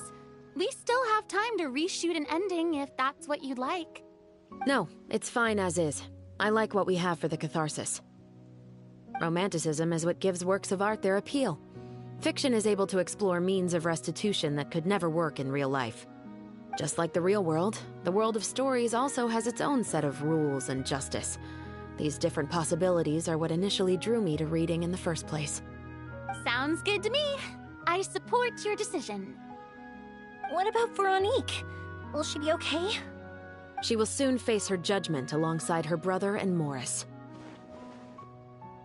If I had to guess, they'll probably all be sent to the fortress of Meripede. I'll make sure to give Risley a heads up about it. Oh, you mean that kind of heads up? Exactly. Ahem. All right, then the matter's settled. Now that everything's been taken care of, there's no reason for us to keep looking all gloomy and grumpy. Let's get back to the feast and enjoy each other's company.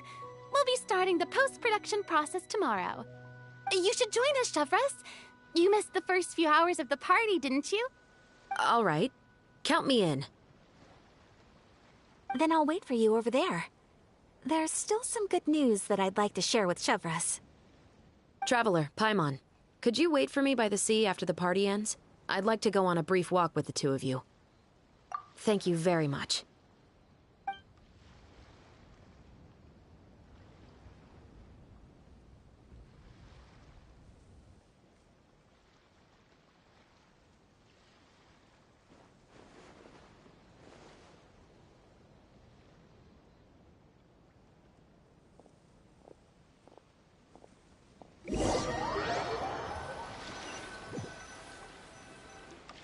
Sorry for the wait. Oh, we weren't waiting long at all. Is there something else you wanted to tell us? No, I don't have anything new to share. I just felt that since you were my investigation partners, I should have another conversation with the two of you. Traveler, how would you have responded to Baptiste's request if you were in my shoes?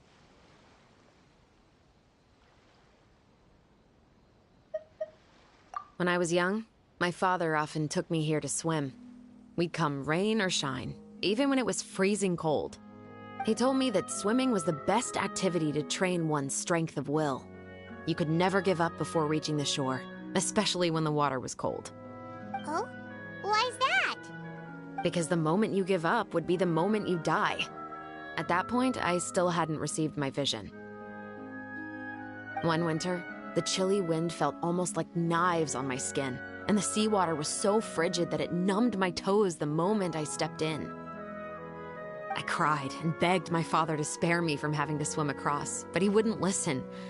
He used to be a member of the Special Patrol as well. You could say it was his way of educating his children. That sounds awful. When he saw that I wouldn't stop crying, he just picked me up and tossed me into the icy water. The bone-chilling cold took away my senses. I couldn't feel anything but fear and rage. I waited for my father to save me, but one look and I knew he'd already started swimming for the opposite shore. I realized that if I were to give up, I really would die right then and there. I used all of my strength to try and catch up to my father. Those few minutes felt longer than my whole life up until that point. I did, however, make it to the other side. I've never felt afraid about anything in my life after that, nor have I ever cried again. That way of teaching would have never worked on Paimon. Yeah, I don't think that was the right method for anyone. It's just that, working now as I am in the pursuit of justice, I still sometimes feel like I've been tossed into that winter sea all over again. The anger and the helplessness. Chevreuse.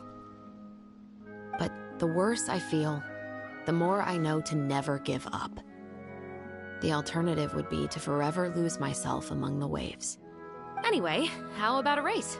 Neither of us will drown, but we can still see who swims faster. You guys go ahead! Paimon will grab the clapperboard to mark the start of the race.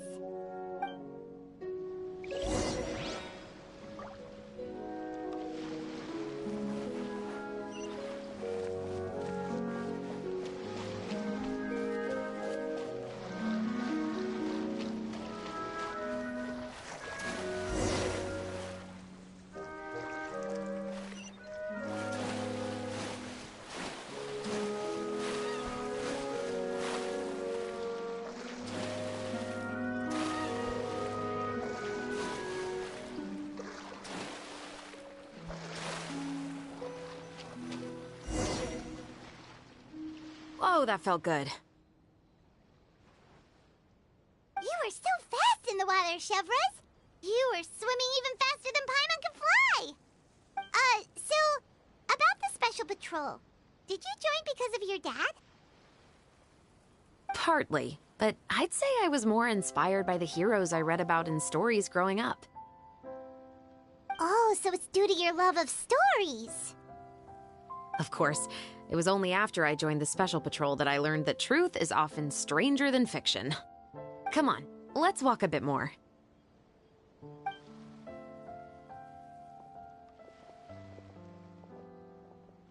To be honest, I do sometimes question whether the decisions I make are the right ones. But I know that no matter what, I must keep swimming. Because the only thing I've got my eyes on is the shore in the distance.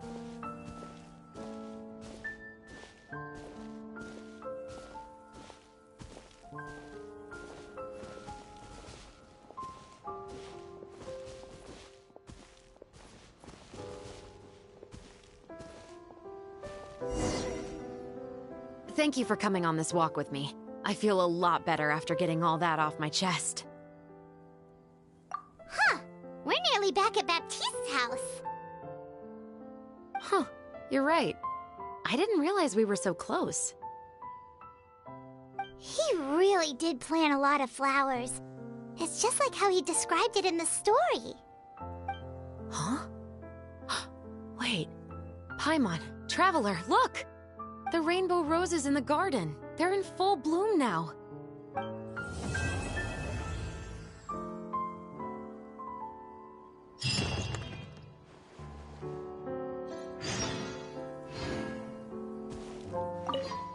Even though it's a bit late, I must thank you for investigating this case with me. Not on behalf of the Special Patrol this time. It's a personal expression of gratitude from yours truly. Oh, you want to hear more about my father? To be honest, I didn't spend that much time with him. He was always busy with the Special Patrol, so he would often return home really late at night. Some nights, he didn't come home at all. Once, he didn't come home for a long time, maybe a whole week or so. When I went out to buy food, I learned that he had become a criminal, and by extension, that made me a criminal's daughter. But we can talk about that another day. I actually have a lot of sympathy for Veronique and Baptiste. I can understand the hatred they feel for their father. But that doesn't mean I'll allow them to walk the path of evil, even if it might lead to another sense of justice. Films are different from the real world. They're a form of art and represent the wishes in people's hearts. I adore the two Musketeers, and I'm very happy to have had the opportunity to act the role as one. I can't wait to catch the film when it premieres in the Opera House. I'm looking forward to seeing the audience's reaction to the climactic ending. Thank you for looking out for me. I'll see you at the award ceremony. I'd be very surprised if we don't win.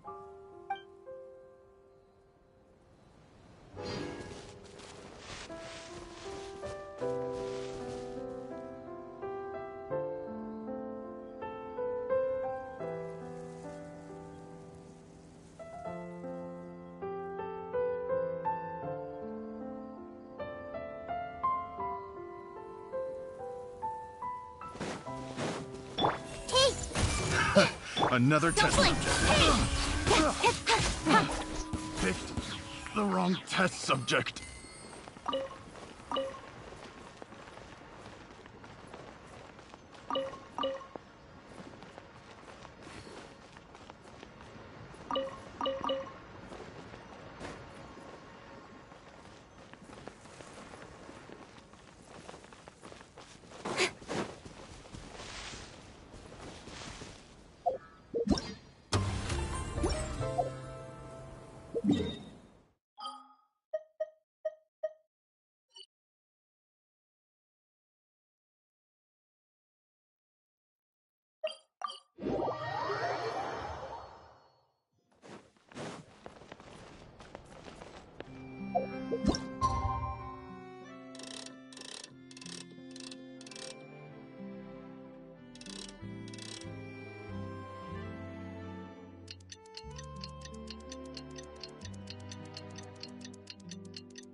Hey there, you two!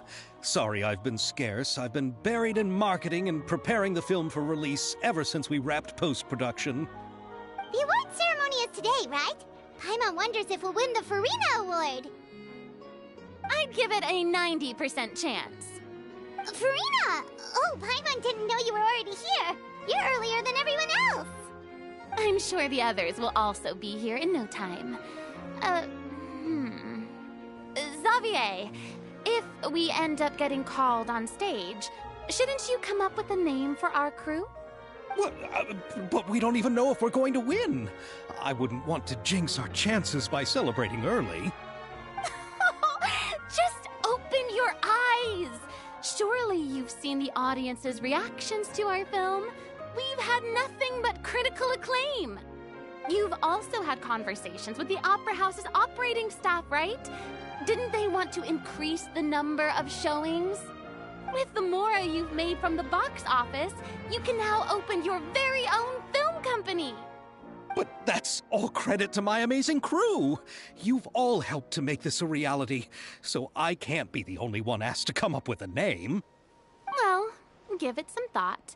I'm sure the crew will respect your choice. All right, but before that, Traveler and Paimon, could I trouble you to quickly pay a visit to the Fortress of Meripede? Huh? But shouldn't we stay for the award ceremony?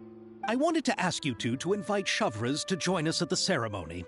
She's one of the lead roles, after all. I haven't been able to find her recently, so I haven't had the chance to invite her personally. According to the papers, the culprits of the Musket murder case will be personally escorted today by the captain of the Special Patrol to the Fortress of Meripede. Oh, Paimon gets it now. Yep, just wait here, Xavier, and maybe try to come up with a few snappy-sounding names. All right, then I'll leave you to it.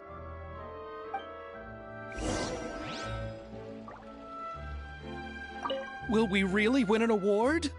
Trust me. When have I ever been wrong about something like this?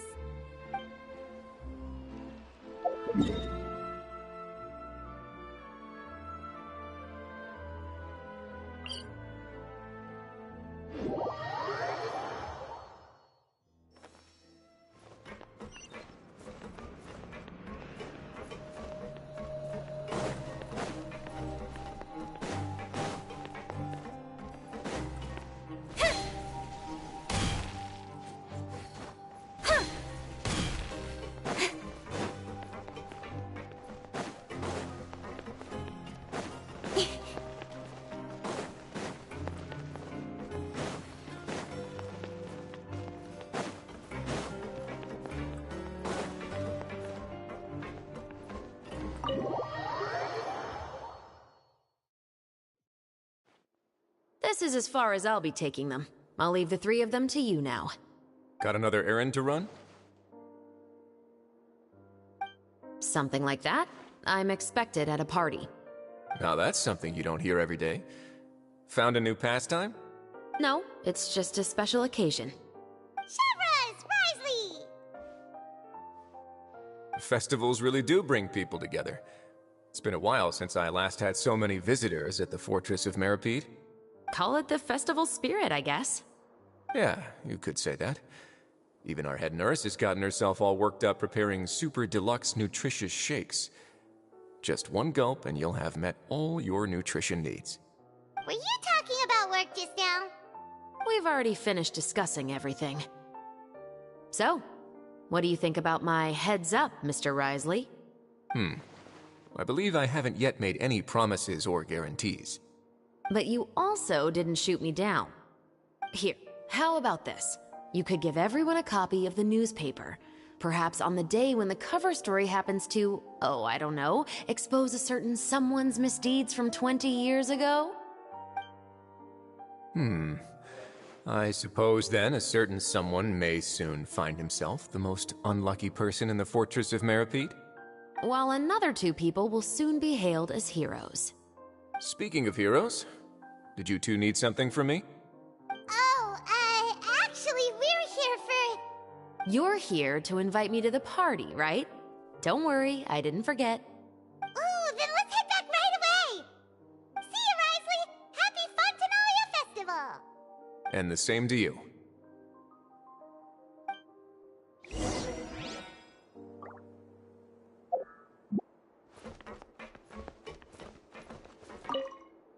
Please, go and enjoy the festival.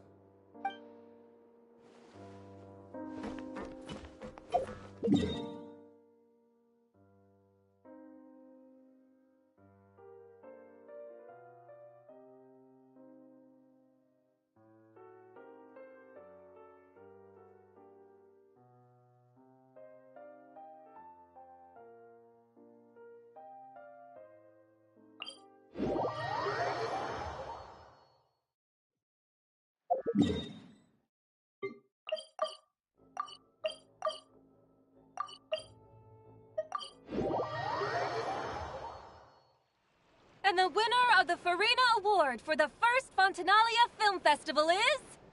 the Two Musketeers!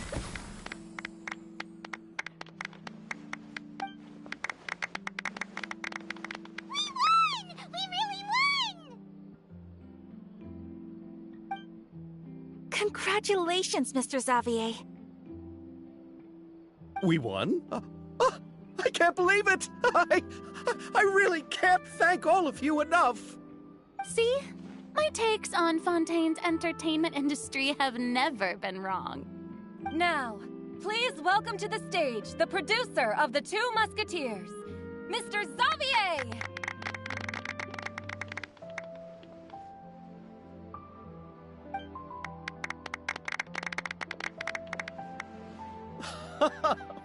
Thank you! Thank you all so much for your recognition and support. While I'm up here, I would love to give special thanks to... Time really flies, huh? It certainly feels that way. It feels like it was only yesterday when you were teaching me to hold a musket. Will you come back to Fontaine again? Of course! I'm very fond of this city. There are so many novel and interesting things that it's been hard to keep track of them all. But how about you? Would you be interested in visiting Inazuma? I can't say the thought has crossed my mind before, but I'd be willing to consider it now. I will be eagerly awaiting your visit. It would be wonderful if you could visit my home and enjoy a taste of our tea and desserts. Yeah, let's keep in touch. Did you accomplish all you came here for? Yes. And you should visit Inazuma again sometime. How has Ogura and her business been? To my knowledge, she's doing quite well. Tell her I said hi. I certainly will. I heard the thunderstorm has stopped. Yes, and the war has also been brought to an end. Peace and prosperity has returned to the islands. I quite like the sound of that. Perfect for hanging textiles out to dry. I'd like to offer my thanks again to the entire cast and crew. Without you, I would have never completed this film, much less had the opportunity to be standing on this stage. With the support of my entire crew, I would like to officially announce our film company, Musketeer Pictures! Woohoo! That has a really nice ring to it. Then in that case, let's please welcome all the members of Musketeer Pictures onto the stage for a commemorative photo. Oh, Paimon didn't know we'd also be taking pictures. Director Farina, I believe you are the most deserving person to raise this trophy. Huh? No. There's no need. It's so embarrassing. It's an honor the director deserves. Yes, I agree. Just accept that you're not getting out of this. Ready, everyone? 3, 2, 1! Musketeer Pictures!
coming. Hey!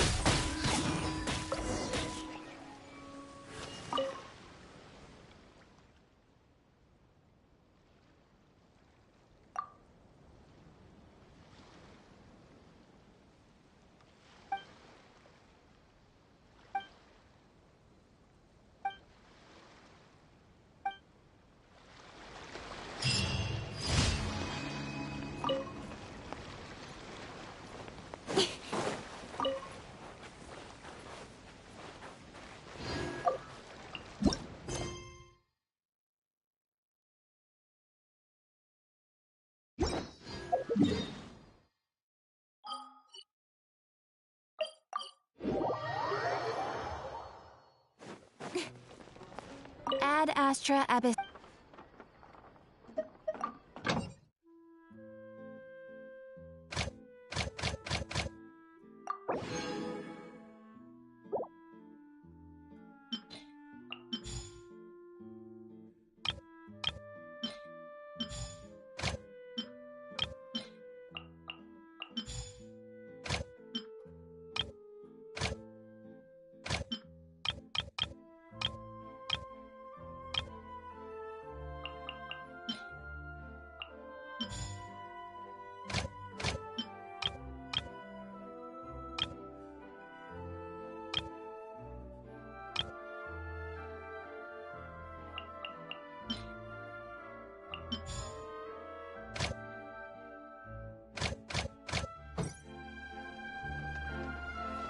Ad Astra Abyssos.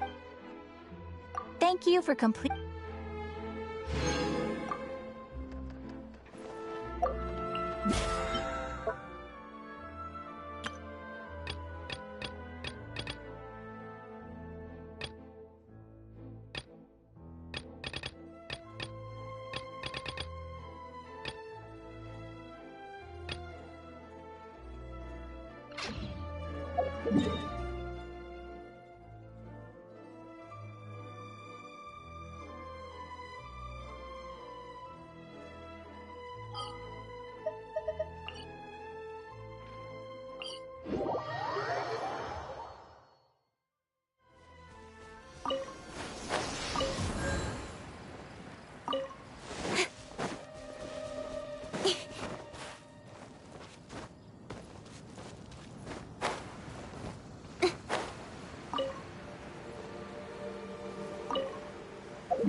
Yoo-hoo! Allow me! With sword comes shadow.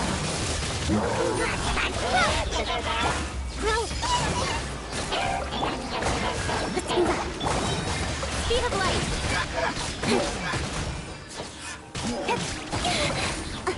Don't blink!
through. Strike a pop. Don't blink.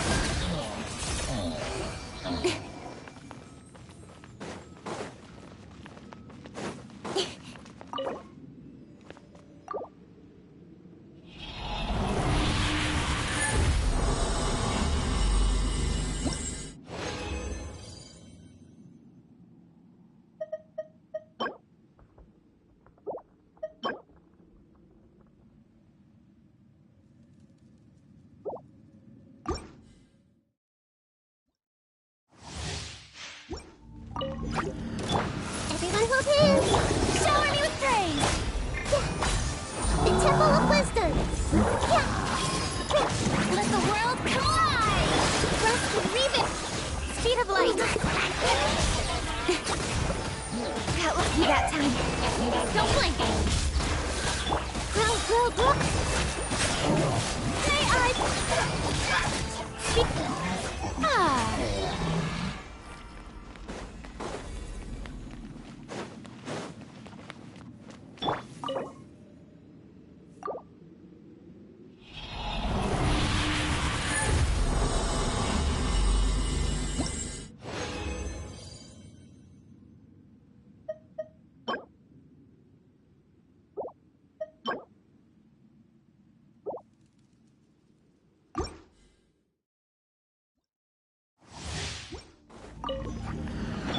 This way through the strike a pose!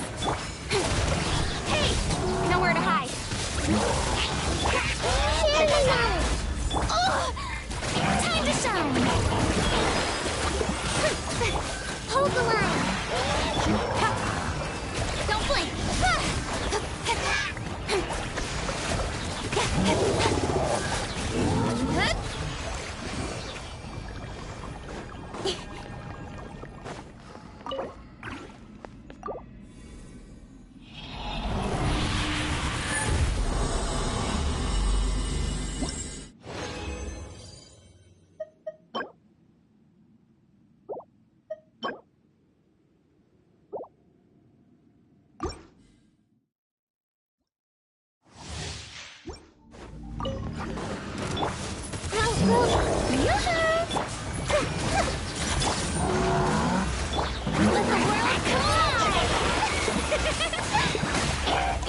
Speed of light!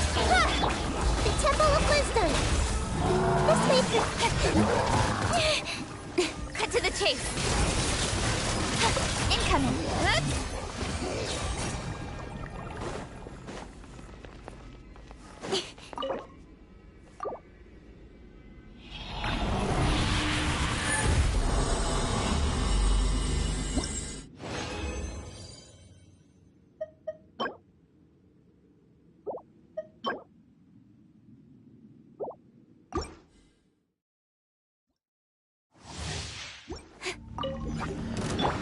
Strike a pose! Rust and Reviv! Make yourselves at home! Let my name echo in song! Don't blink!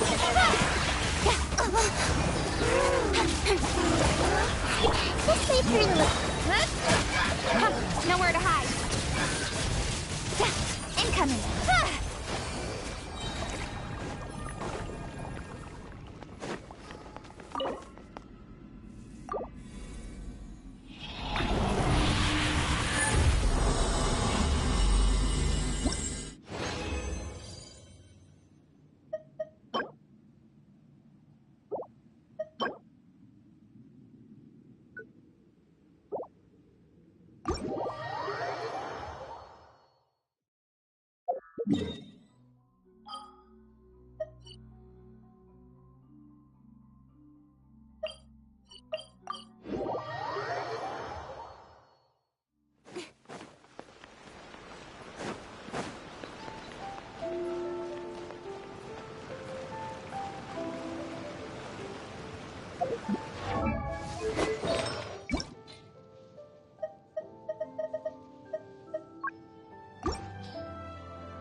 This realm is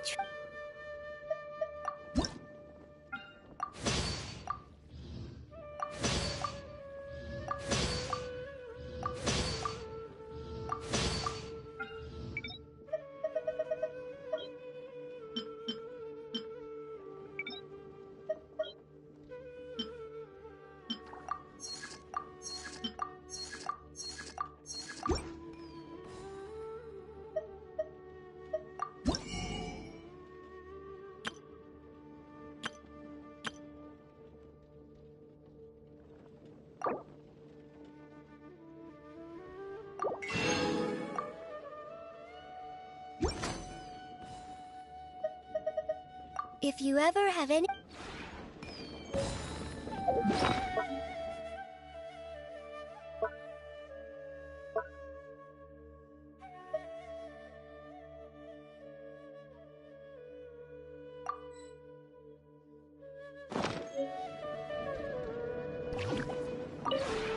This realm is truly